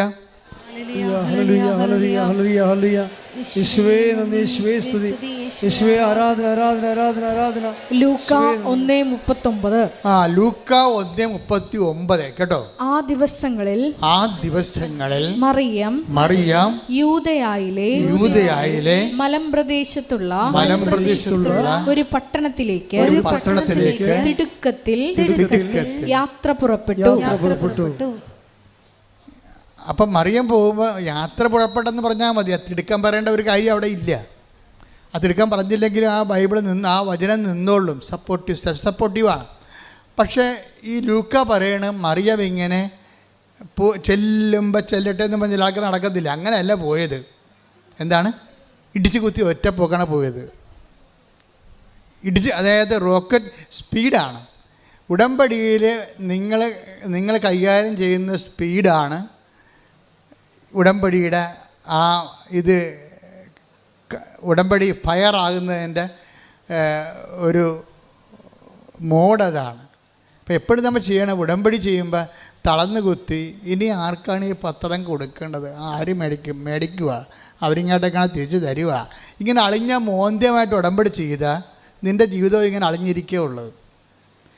അതുകൊണ്ടാണ് ഞാൻ പറഞ്ഞത് ആദ്യമേ നിങ്ങൾ ഈ പത്രം വെച്ച് പ്രാർത്ഥിക്കണം. ഇവിടെയൊക്കെ ആദ്യം സിംഹങ്ങളാണ് ഇവിടെ ഉടമ്പടി എടുത്തിരിക്കുന്നത്. അവർക്ക് ഉടമ്പടി എടുക്കുമ്പോൾ തന്നെ അപ്പം തന്നെ ഒരു ദിവസം ഒരു ആങ്ങളെയും പെങ്ങളും ഞാൻ നോക്കുമ്പോൾ ഒരു പള്ളിയിൽ ബൈക്കിൽ പോവുകയാണ്. പെങ്ങളെ പുറകെ ഇരിക്കണം, ആങ്ങളെ വണ്ടി ഓടിക്കണം. 2 ചെറുപ്പക്കാരാണ്, 10, 22, 23 വയസ്സുണ്ട്. ഇതുങ്ങൾ എന്താ ചെയ്യണം നോക്കുമ്പോൾ പള്ളി കൊണ്ടുവന്ന് ബൈക്ക് ഇറങ്ങി വെച്ചും പടപടാന്ന് പള്ളി പിരിയണ സമയത്ത് തന്നെ എല്ലാവർക്കും പ്രാർത്ഥിച്ച് അമ്മയുടെ പത്രമാണ്, നിങ്ങളുടെ ജീവിതം മാറി മറിക്കും, നിങ്ങളത് വായിക്കണം, മറ്റവർക്ക് വായിച്ചതിന് ശേഷം കൊടുക്കണം എന്നൊക്കെ പറഞ്ഞ് പുറമെ കൊടുത്തിട്ട് അവരപ്പത്തേന് അടുത്ത വണ്ടി 5 മിനിറ്റ് 10 മിനിറ്റ് കൊണ്ട് അവർ ആ മിഷൻ കറക്റ്റ് ചെയ്തിട്ട് അടുത്ത പള്ളി ആ പള്ളി എപ്പോഴാണ് പിരിയുമെന്ന് അവർക്ക് അറിയത്തില്ല. ആ പള്ളി പിരിയുമ്പോൾ അവിടെ എത്തണം, അടുത്ത പള്ളി എത്തണം. അപ്പോൾ ഇങ്ങനെ ഈ വാലിൽ തീ പിടിച്ച കുറുക്കന്മാരെ പോലെ ഈ സാധനം ചെയ്യണത്. അപ്പം അങ്ങനെ വരുമ്പോൾ അതായത് ഉടമ്പടി വരുമ്പോൾ ഉടമ്പടിയുടെ എല്ലാ കാര്യവും അങ്ങനെയാണ്. ആ രോഗിനെ കാണണം, അച്ഛൻ പറഞ്ഞിട്ടുണ്ട്, രോഗിനെ കാണണമെന്ന് പറഞ്ഞിട്ടുണ്ട്. എവിടെ ഇപ്പം രോഗികൾ വല്ലയിടത്തും ഉണ്ടായി? ഇന്ത്യയിൽ രോഗി വല്ലയിടത്തും ഉണ്ടാകുന്നു. ഇന്ത്യയിലെ രോഗികൾ വല്ലയിടത്തും ഉണ്ടാകുന്നു. എവിടെയാണ്? കൊച്ചമ്മ ചേച്ചി വലിയമ്മ ആശുപത്രി പോയിട്ട് വന്നാ അമ്മ എന്താണ് വലിയമ്മ ആശുപത്രിയിലായിരുന്നില്ല വന്നാ എന്നിരുന്നാ ഇവർക്ക് ആശുപത്രി പോകാൻ കഴിയില്ല. വീട്ടിലാകുമ്പോൾ പോയാൽ മതിയല്ല. അപ്പോൾ ഇങ്ങനെ ഉഡായിപ്പ് കാണിച്ചാൽ ഉടമ്പടിയിൽ സംഗതി കുഴപ്പമാവും. ഉടമ്പടി ആയാൽ നിങ്ങൾ എന്ത് ചെയ്തു എന്നല്ല ചോദിക്കണത്, നിങ്ങളത് എന്ത് സ്പിരിറ്റിൽ ചെയ്തു എന്നാണ് ചോദിക്കണത്, എന്ത് അരൂപിലാണ് ചെയ്യുന്നത്. ഇനി പ്രത്യാശക്കാലമാകുമ്പോൾ വിശ്വാസത്തിൻ്റെ കാലത്തിന് കുഴപ്പമില്ല, ദൈവം പ്രവടാന്ന് ഇൻസെൻറ്റീവ് ചെയ്യും. വിശ്വാസത്തിൻ്റെ കാലത്തിൻ്റെ ഗുണമെന്ന് പറയണത് പ്രവടാന്ന് കുറേ അനുഗ്രഹം കിട്ടും, എന്നിട്ട് പെടേന്ന് നിൽക്കും, സ്വിച്ചിട്ട പോലെ നിൽക്കും. നമ്മുടെ ഇപ്പോഴത്തെ മഴ പോലെ, ഇപ്പോഴത്തെ മഴ പോലെ സ്വിച്ചിട്ട പോലെ നിൽക്കും. വരും ഇങ്ങനെ ഉരുടുമെന്നും പറഞ്ഞ് വരും, സ്വിച്ചിട്ട പോലെ സഡൻ ബ്രേക്ക് ആകും. ഉടമ്പടി ആദ്യത്തെ 3-4 ആഴ്ചകൾ ഇടിവിട്ട് പോലെ പ്രവടാന്ന് ഇങ്ങനെ കവളാസ് പൊട്ടണ പോലെ പൊട്ടും. പിന്നെ ഒറ്റ നിപ്പാണ്, പിന്നെ അനങ്ങത്തിൽ ഈ സംഭവം. എന്താണ്? വിശ്വാസകാലം കഴിഞ്ഞു, ഇനി പ്രത്യാശക്കാലമാണ്. ഈ പ്രത്യാശക്കാലത്ത് പറയുമ്പോൾ ദൈവം ആ സമയത്ത് വാച്ച് ചെയ്യണത് നിന്നെ വാച്ച് ചെയ്തുകൊണ്ടിരിക്കും. ഈ പ്രത്യാശക്കാലത്ത് നീ എന്ത് ചെയ്ത്? മിക്കവാറും ദൈവാനുഗ്രഹം കൊണ്ടൊരു 60% ആൾക്കാർ കിടന്ന് ഉറക്കമായിരിക്കും പ്രത്യാശക്കാലത്ത്. അപ്പോൾ അതൊക്കെ ചെയ്തതാണ്, എല്ലാ കാര്യവും അച്ഛൻ പറഞ്ഞ പോലെയൊക്കെ ചെയ്ത്, അവിടെ കാണിസന്മാർ പറഞ്ഞ പോലെയൊക്കെ എല്ലാം ചെയ്തായിരുന്നു. പക്ഷെ കാര്യമൊന്നും നടക്കുന്നില്ല. അപ്പോൾ അവർക്ക് തളർന്നവർ, മനസ്സിടിഞ്ഞവർ, അതിൽ മിക്കവാറും ഉറങ്ങി. ഈ ടൈമിന് ദൈവം സെസ് ഏർപ്പെടുത്തിയിട്ടുണ്ട്. എന്ന് വെച്ചാൽ ഒരുമാരപ്പെട്ട അലപലാദികളെല്ലാം ഉടമ്പടിയിൽ നിന്ന് മാറ്റും. കാര്യം ഉടമ്പടി ദൈവമായിട്ടുള്ള ഏർപ്പാടല്ലേ, അത് ബയലാട്ടർ എഗ്രിമെൻ്റ് അല്ലേ. അപ്പം നീ ഉടമ്പടിക്ക് യോഗ്യമല്ലെന്ന് കണ്ടു കഴിഞ്ഞാൽ പിന്നീട് നിങ്ങൾക്ക് ഉടമ്പടി കണ്ടിന്യൂ ചെയ്യാൻ പറ്റാത്ത രീതിയിലേക്ക് മാറ്റും. പക്ഷേ ചില വിദ്വാന്മാർക്ക് കാര്യങ്ങളറിയാം, അവിടെ പഴയകാല ഹിസ്റ്ററിയും ഫയലുമൊക്കെ ദൈവത്തിൻ്റെ അടുത്തുണ്ട്. ഇപ്പം ഇത്തിരി മാന്യം കാണിച്ചാൽ ഇവിടെ തിരിച്ചു വരുമെന്ന് ദൈവത്തിന് അറിയാം. കഴിഞ്ഞകാല ചരിത്രം അതാണ്. അതുകൊണ്ട് ദൈവം ഒരു ചെറിയൊരു അനുഗ്രഹമൊക്കെ ഭിന്നിച്ച് കാണിച്ചിട്ട് അവളൊന്നൊരു ഇൻസെൻറ്റീവ് കൊടുത്തിട്ട്, കാരണം ദൈവം നിങ്ങൾ ഉടമ്പടി തുടരാൻ ദൈവം ആഗ്രഹിക്കുന്നുണ്ട്. അതെന്താ പ്രശ്നം വെച്ച് കഴിഞ്ഞാൽ ഉടമ്പടി ഒരു ജീവിത രീതിയാണ്. അത് പറമ്പ് വിൽക്കാനും ജപ്തി മാറാനും വേണ്ടിയുള്ള തൽക്കാലത്തേക്കുള്ള സൂത്രപ്പണിയല്ലത്. അപ്പം അങ്ങനെ അതാണ്.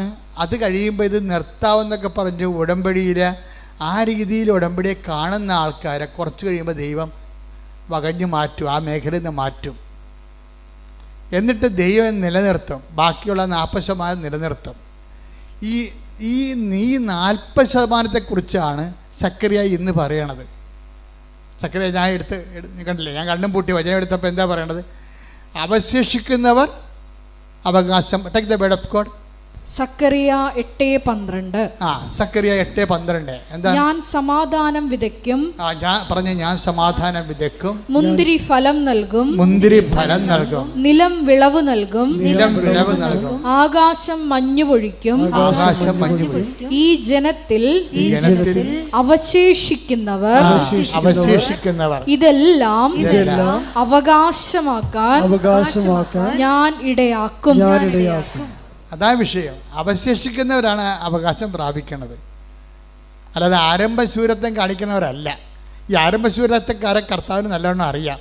അതുകൊണ്ട് തന്നെ അനുഗ്രഹം ആദ്യത്തെ ഒരു സെക്ഷൻ കഴിഞ്ഞിട്ട് സ്വിച്ചിട്ട പോലെ അനുഗ്രഹം നിൽക്കും. പ്രത്യാശയുടെ സമയത്തേക്ക് ചെല്ലുമ്പോൾ ഇത് ലാഗ് ചെയ്യും. എന്നിട്ട് 60% പേര് പിരിഞ്ഞു പോരും. പിരിഞ്ഞു പോണതല്ല, പിന്നീട് ഒരിക്കലും ആലപ്പുഴ വരത്തില്ല. അതാണ് സംഭവം. അത് ഇവിടെ ഈ ഉടമ്പടിക്ക് മാത്രമുള്ളതല്ല, ദൈവമായിട്ട് ബന്ധമുള്ള എല്ലാ വിഷയവും അങ്ങനെയാണ്. ആദ്യം കുറച്ച് ഇൻസെൻറ്റീവ് കാണിക്കും, അപ്പോൾ കുറേ ആൾക്കാർ വെക്കാനായി വെള്ളം വീഞ്ഞാക്കും. അതുപോലെ തന്നെ കടനിമിത്തം നടക്കും. അതുപോലെ തന്നെ മത്സ്യങ്ങൾ വർദ്ധിപ്പിക്കും. അങ്ങനെ കുറേ അത്ഭുതങ്ങൾ നടന്നു കഴിയുമ്പോൾ ഒത്തിരി പേര് കർത്താവിലേക്ക് വരും. കുറേ അണ്ണന്മാർ ശിഷ്യന്മാരാകും. ആ ശിഷ്യന്മാരുടെ കൂട്ടത്തിൽ കുറച്ച് കഴിയുമ്പോൾ ഈ സ്നേഹത്തിൻ്റെ കാലം തുടങ്ങും. പ്രത്യാശയുടെ കാലം കഴിഞ്ഞ് പിന്നെ വേണ്ടത് കുറച്ചുകൂടി ബുദ്ധിമുട്ടാണ്. എന്താ കാര്യം? അവിടെ സ്നേഹം മാത്രമേ ഇൻവെസ്റ്റ് ചെയ്യത്തുള്ളൂ. അവിടെ നിങ്ങളുടെ ജോലി, വീട്, വിവാഹം, അങ്ങനെ ഒരു കാര്യവും ദൈവം അഡ്രസ്സ് ചെയ്യത്തില്ല. ദൈവം നോക്കും നിൻ്റെ സ്നേഹം വളർന്നു എന്ന് നോക്കും. അതാണ് സ്നേഹത്തിൻ്റെ കാലം എന്ന് പറയണത്. ഉടമ്പടിയുടെ സ്നേഹത്തിൻ്റെ കാലത്ത് നോ സൈൻ, അടയാളമൊന്നുമില്ല. ആശുഷ ജീവിതം ഇങ്ങനെ പോകും. പണ്ടുമ്പോൾ ഉടമ്പടി എടുക്കാഞ്ഞ കാലത്ത് എങ്ങനെയായിരുന്നു, ഏതാണ്ട് അതുപോലെയൊക്കെ തന്നെ പോകും. അപ്പം ദൈവം പരിശുദ്ധാത്മാവ് ഉണ്ടെങ്കിൽ ദൈവം പറയും ഇത് സ്നേഹത്തിൻ്റെ കാലമാണ്, ഇവിടെ നമ്മുടെ ഈ ഡിപ്പോസിറ്റ് എന്ന് പറയുന്നത് സ്നേഹം മാത്രമാണ്. ജോലിക്ക് വേണ്ടിയുള്ള പ്രാർത്ഥന ഒന്നും ഏക്കത്തില്ല. കൊച്ചുണ്ടാകാൻ വേണ്ടി പ്രാർത്ഥിക്കുന്നു, കല്യാണം കിട്ടാൻ വേണ്ടി പ്രാർത്ഥിക്കുന്നു.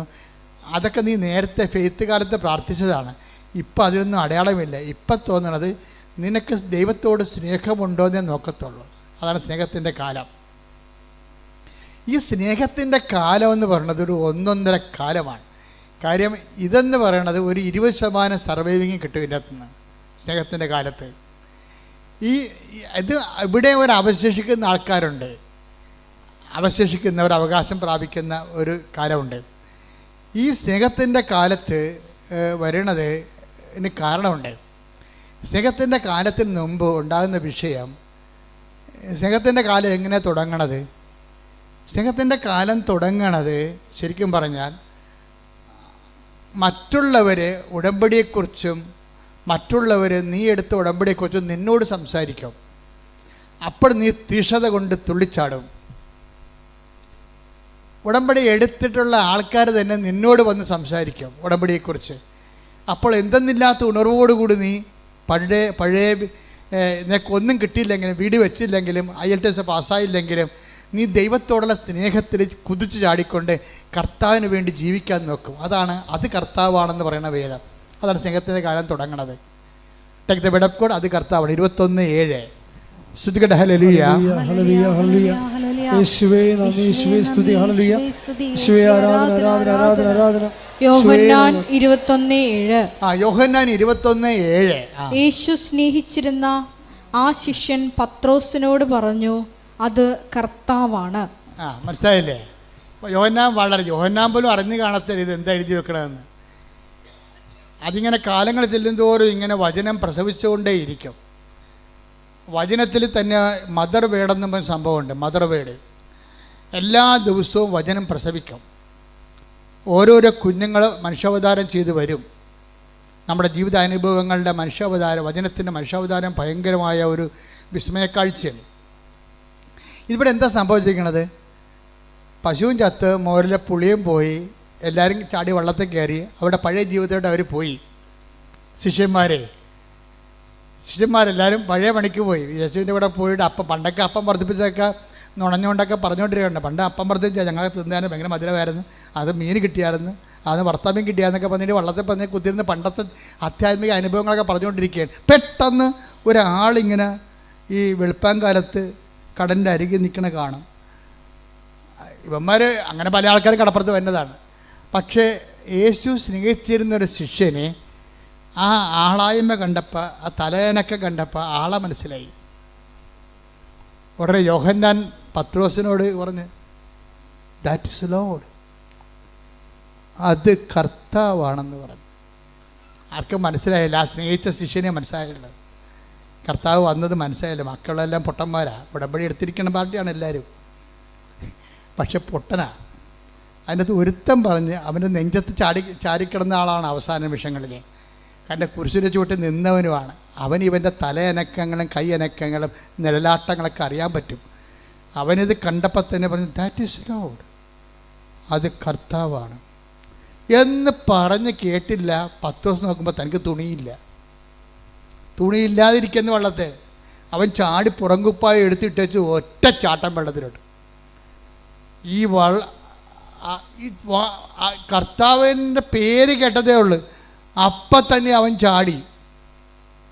ആദ്യം ഞങ്ങൾ പണിക്ക് പോകണമെന്ന് പറഞ്ഞ പാർട്ടിയാണ്.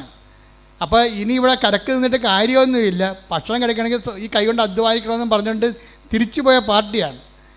പക്ഷേ ആ ഉടമ്പടി കാലമൊക്കെ കഴിഞ്ഞു, അതിൻ്റെ കാലമൊക്കെ അടയാളങ്ങളൊക്കെ തീർന്ന് ഈശോയും മരിച്ചു. ഈ ജീവിതത്തിൽ വേണമെങ്കിൽ നമുക്ക് എന്നാ ഉടമ്പടി, നമ്മൾ വിലയെടുത്താൽ നമുക്ക് ജീവിക്കാം. ആൾക്കാർ പറയത്തില്ലേ, നാട്ടുകാർ പറയണില്ലേ, എന്നാ പാർട്ടി, നമ്മൾ വിലയെടുത്താൽ നമുക്ക് ജീവിക്കാം. അതിപ്പോൾ പാർട്ടി മാത്രമല്ല, ആധ്യാത്മിക മേഖലയിലുണ്ട്. കുറച്ച് കഴിയുമ്പോൾ ആൾക്കാർക്ക് നിരാശ കയറിയിട്ട് പറയും, നമ്മൾ വിലയെടുത്താൽ നമുക്ക് ജീവിക്കാം.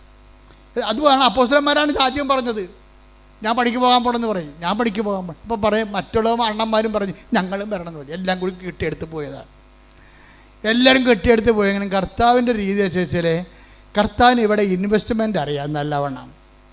ഇവിടെ ഇൻവെസ്റ്റ്മെൻറ്റ് എന്താണെന്ന് വെച്ച് കഴിഞ്ഞാൽ ഇവർക്ക് നിക്ഷേപമുണ്ട്. കഴിഞ്ഞ കാലഘട്ടത്തിലെ കർത്താവിന് വേണ്ടി ഒത്തിരി സ്നേഹിച്ച് കൂടെ നടന്ന് ജോലി ചെയ്ത ആൾക്കാരാണ്. ഒരുത്തൻ കർത്താവിന് വേണ്ടി വെട്ടിയ ആളാണ് പത്രോസ്. ശത്രുക്കളുടെ മുമ്പിൽ നിന്ന് കർത്താവിനെ രക്ഷിക്കാൻ വെട്ടിയ ആളാണ്. ആൾക്ക് ഇൻവെസ്റ്റ്മെൻ്റ് ഉണ്ട്. യോഹന്നാനാണെങ്കിൽ കർത്താവിനെ സമരിയക്കാരുടെ വഴിയെ കൂടി കർത്താവ് പോകണമെന്ന് പറഞ്ഞപ്പോൾ സമരിയക്കാർ പറഞ്ഞു, നിൻ്റെയൊക്കെ കൈയും കാലും വെട്ടുമെന്ന് പറഞ്ഞപ്പോൾ പറഞ്ഞ് കർത്താവിനോട് തിരിച്ചൊന്നും പറഞ്ഞ്, നിനക്ക് നീ ദൈവപുത്രനാണ്, അധികാരമുണ്ട്, പക്ഷെ പ്രയോജനമില്ല, ഇവന്മാരുടെയൊക്കെ പെടലെടുക്കേണ്ടതാണ്, ആ അധികാരം ഇങ്ങോട്ട് താ, ആകാശത്ത് തീയും ഗന്ധം ഇറക്കണം, ഞാൻ കാണിച്ചു തരാം, ഇവന്മാർ ഇന്ന് സംസാരിച്ചാലോ നാളെ സംസാരിക്കില്ലെന്ന് പറഞ്ഞ് സമരിയക്കാരുടെ ഇതിൽ കർത്താവിന് വേണ്ടി വീമ്പിളച്ച് നിന്ന ആളാണ് യോഹന്നാൻ. ഈ രണ്ട് കാര്യവും കർത്താവ് വഴക്കിട്ടെങ്കിലും കർത്താവിന് മനസ്സിലതുണ്ട്. അതാണ് വിഷയം. നമ്മൾക്കൊരു കാലത്തെ പ്രാർത്ഥനയിലൊക്കെ വന്ന് വീഴ്ചയൊക്കെ വന്നെങ്കിലും കർത്താവിൻ്റെ ശാസനം കിട്ടിയാലും നിൻ്റെ ഇൻവെസ്റ്റ്മെൻറ്റ് ദൈവം മറക്കത്തില്ല ഒരിക്കലും. അതാ വീണ്ടും ആ രണ്ട് കക്ഷിയുടെ വന്നില്ലേ, യോഹന്നാനും പത്രോസും. പണ്ട് ഈ രണ്ട് കക്ഷികളാണ് കർത്താവിൻ്റെ ജീവന് വേണ്ടി പോരാടിയ രണ്ട് കക്ഷികളാണ്. അപ്പോൾ യോഹന്നാൻ ആണ് കണ്ടെത്താൻ പറഞ്ഞത് അത് കർത്താവാണെന്ന്. അപ്പം തന്നെ പത്രോസ് എടുത്തു ചാടി. അപ്പം യോഹന്നാൻ തന്നെ സുവിശേഷം എഴുതിയിരിക്കുകയാണ്. എന്താ പറയണത്? അവൻ എടുത്തു ചാടി, പക്ഷേ നമ്മുടെ കയ്യിൽ നിന്ന് താക്കോല് പോയി, അവൻ താക്കോൽ അടിച്ച് മാറ്റിയെന്ന്. എന്താ കാര്യം? അവൻ എടുത്തു ചാടി. പിന്നെ ഉടനെ ബൈബിൾ പറയണ, എന്നാൽ മറ്റു ശിഷ്യന്മാർ വള്ളത്തിൽ തന്നെ ഇരുന്ന് മീനും കൊണ്ട് പോകുന്നെന്നാണ് പറയണം. അപ്പം എന്നാലെന്ന് ചേർക്കേണ്ട കാര്യം ഇല്ല ഇവിടെ. പക്ഷെ അവൻ എടുത്തു ചാടിയതിന് പ്രാധാന്യം കിട്ടാൻ വേണ്ടിയാണ് എന്നാലെന്ന് പറയണത്. അപ്പോൾ ഈ ഉടമ്പടിയിൽ ഒത്തിരിയേറെ, ഉടമ്പടി എന്താണ്? അവൻ പറയണ പോലെ ചെയ്യണതല്ലേ. അപ്പം അതിനകത്ത് ഒരു എടുത്തുചാട്ടമുണ്ട്, ഓർത്തേക്കണം. ചെല്ലുമ്പോൾ ചെല്ലട്ടെ എന്ന് പറഞ്ഞുകൊണ്ട് നമ്മൾ ചെയ്താൽ അതിന് സ്പീഡ് ഉണ്ടാകത്തില്ല. ഇപ്പം എന്നാ പറ്റി? പുറത്ത് അടുത്ത് വന്നപ്പോൾ ഇവന്മാർ വയറ്റിപ്പിഴപ്പിന് വേണ്ടിയാണല്ല മീൻ പിടിക്കാൻ പോയത്. ഇവന്മാർ അധ്വാനിക്കാത്ത മീൻ കർത്താവ് ഇവിടെ പൊരിച്ചുകൊണ്ടിരിക്കുകയാണ്. ഇത് ദൈവബലിയുടെ ഒരു ഭാഗമാണ്. എന്നിട്ട് കർത്താവ് പറഞ്ഞ്, നീയൊക്കെ മീനില്ല ഭക്ഷണമില്ലെന്ന് പറഞ്ഞല്ലേ പോയത്. പണ്ട് ഭക്ഷണം കൊടുക്കാൻ വേണ്ടി നോക്കിയ ആളാണ്. പണ്ട് ഭക്ഷണം കൊണ്ട് സമരിയക്കാരോട് കർത്താവ് സംസാരിക്കുമ്പോൾ ഭക്ഷണം കൊണ്ട് വന്ന കക്ഷികളാണ്. അത് പത്രോസ് പറഞ്ഞു, ഗുരു ഭക്ഷിച്ചാലും. അപ്പം കർത്താവ് പറഞ്ഞു, നിങ്ങളറിയാത്ത ഭക്ഷണം എനിക്കുണ്ടെന്ന് പറഞ്ഞു. അപ്പം പത്രോസ് പറഞ്ഞു, നമ്മൾ പോയ സമയത്ത് വേറെ ആരെങ്കിലും കൊണ്ടുവന്ന് ഭക്ഷണം കൊടുത്ത് കാണുമെന്ന് പറഞ്ഞു. അപ്പോൾ ഈശോ പറഞ്ഞു, എൻ്റെ പിതാവിൻ്റെ ഇഷ്ടം നിറവേറ്റുകയാണ് എൻ്റെ ആഹാരം എന്ന് പറഞ്ഞു. അപ്പോൾ ദൈവത്തിൻ്റെ ഇഷ്ടം നിറവേറ്റി ഭൂമിയിൽ നിൽക്കുന്നതിന് പകരം ഇവരൊന്ന് ചാടി നോക്കിയതാണ്. പക്ഷേ ഇവരെ പോയി വിളിച്ചതിൻ്റെ കാരണം ഇവിടെ പഴയ ഇൻവെസ്റ്റ്മെൻറ്റാണ്. നിങ്ങൾക്ക് പണ്ട് ദൈവത്തിൻ്റെ തിരുസന്നിധിയിൽ എന്തെങ്കിലും പിടിപാടുണ്ടെങ്കിൽ നിങ്ങൾക്ക് ഇന്നത്തെ കാലത്ത് ചിലപ്പോൾ ദൈവം നിങ്ങളുടെ പ്രാർത്ഥന കേട്ടില്ലെങ്കിലും നിങ്ങളുടെ ഇൻവെസ്റ്റ്മെൻറ്റ് ദൈവം വിസ്മരിക്കത്തില്ല. അതെപ്പോഴും ഓർക്കണം. പറഞ്ഞ മനസ്സിലായില്ലേ? ഇപ്പം ഞാനൊക്കെ ഓർക്കുക, ഞാനിപ്പോൾ അമ്മ എനിക്ക് പ്രത്യക്ഷപ്പെട്ടു. ഞാൻ എന്താ പ്രത്യക്ഷപ്പെടാൻ കാര്യം? എനിക്ക് പണ്ടൊരു അസുഖം ഉണ്ടായിരുന്നു. എല്ലാ വീട്ടിലും പോയി വണക്കം വായിച്ചു കൊടുക്കും. അസുഖമില്ല, കാര്യം അന്ന് എല്ലാവർക്കും അക്ഷരം അറിയാൻ പാടില്ല ഞങ്ങളുടെ നാട്ടിലേ. ഇപ്പം ഞാനന്ന് 10ാം ക്ലാസ് പാസ്സായി നിൽക്കുന്ന സമയമാണ്. ഇപ്പം ജീവിതകാലത്ത് മെയ് മാസം വണക്കം വരുമ്പോൾ ഞാൻ ഒരു വീട്ടിൽ പോയി വണക്കം വായിച്ചു കൊടുക്കും. അപ്പോൾ അവിടെ പാട്ടൊക്കെ പാടിച്ചിട്ട് അടുത്ത വീട്ടിൽ പോകും വണക്കം വായിക്കാൻ വേണ്ടി. അപ്പോൾ രാത്രി 7 മണി തൊട്ട് രാത്രി 10 മണി വരെ ഓരോ വീട്ടിൽ പോയിരുന്നുകൊണ്ട് വണക്കം വായിച്ചു കൊടുക്കും. ഇത് നിക്ഷേപമാണ്. അമ്മയുടെ പ്രത്യക്ഷീകരണം വന്നപ്പോൾ ആ പഴയ അക്കൗണ്ടിൽ നിന്നുള്ള സംഭവം എനിക്ക് കിട്ടിയിട്ടുണ്ട്. ദൈവത്തിന് വേണ്ടി നമ്മൾ ചെയ്യണ ഒരു കാര്യവും പാഴായി പോകത്തില്ല. നീ ദൈവത്തിന് വേണ്ടി എന്ത് ചെയ്തിട്ടുണ്ടോ അതെല്ലാം നിക്ഷേപമാണ്. ഒരു ടൈം ആകുമ്പോൾ ആ സാധനം എല്ലാം എടുക്കും ദൈവം. യോഹന്നാനും പത്രോസിനും നല്ല നിക്ഷേപമുള്ള ആൾക്കാരാണ്. പക്ഷേ പത്രോസിന് ഇമ്മിണി കൂടുതലാണ്. പക്ഷെ അതുകൊണ്ട് പത്രോസിനോട് തന്നെ ചോദിക്കും, നീ ഇവരെക്കാളൊക്കെ അധികമായി എന്നെ സ്നേഹിക്കുന്നുവോ? അതാണ് സംഭവം. ഇവരെക്കാളെല്ലാം അധികമായി എന്നെ സ്നേഹിക്കുന്നുണ്ടെന്നറിയാം. പക്ഷെ പത്രോസിന് ആടുകളെ മേയ്ക്കാൻ അധികാരം കൊടുക്കുന്നത് സ്നേഹത്തിൻ്റെ അധികാരത്തിലാണെന്നുള്ള യോഹന്നാൻ കേൾക്കണം. യോഹന്നാന് കൊടുത്ത പാരപ്പണിയാണത്. യോഹന്നാൻ അവിടെ തന്നെ ഇരുന്നില്ലേ? കാര്യങ്ങളൊക്കെ അറിയാം. കാര്യങ്ങളൊക്കെ അറിഞ്ഞിട്ട് കാര്യമില്ല, എടുത്തേടാൻ പഠിക്കണം. അതാണ് താത്വിക പ്രബോധകരും താത്വിക അറിവുള്ളവരും സാധാരണ മനുഷ്യരും തമ്മിലുള്ള വ്യത്യാസം ഇതാണ്. താത്വിക പ്രബോധകർക്കും പ്രൗഢോജ്വലമായ പ്രൊഫസർമാർക്കൊക്കെ കാര്യങ്ങളൊക്കെ അറിയാം. പക്ഷേ ഒരു വള്ളത്തെ തന്നെ ഇരിക്കത്തുള്ളൂ, ഇറങ്ങത്തില്ല.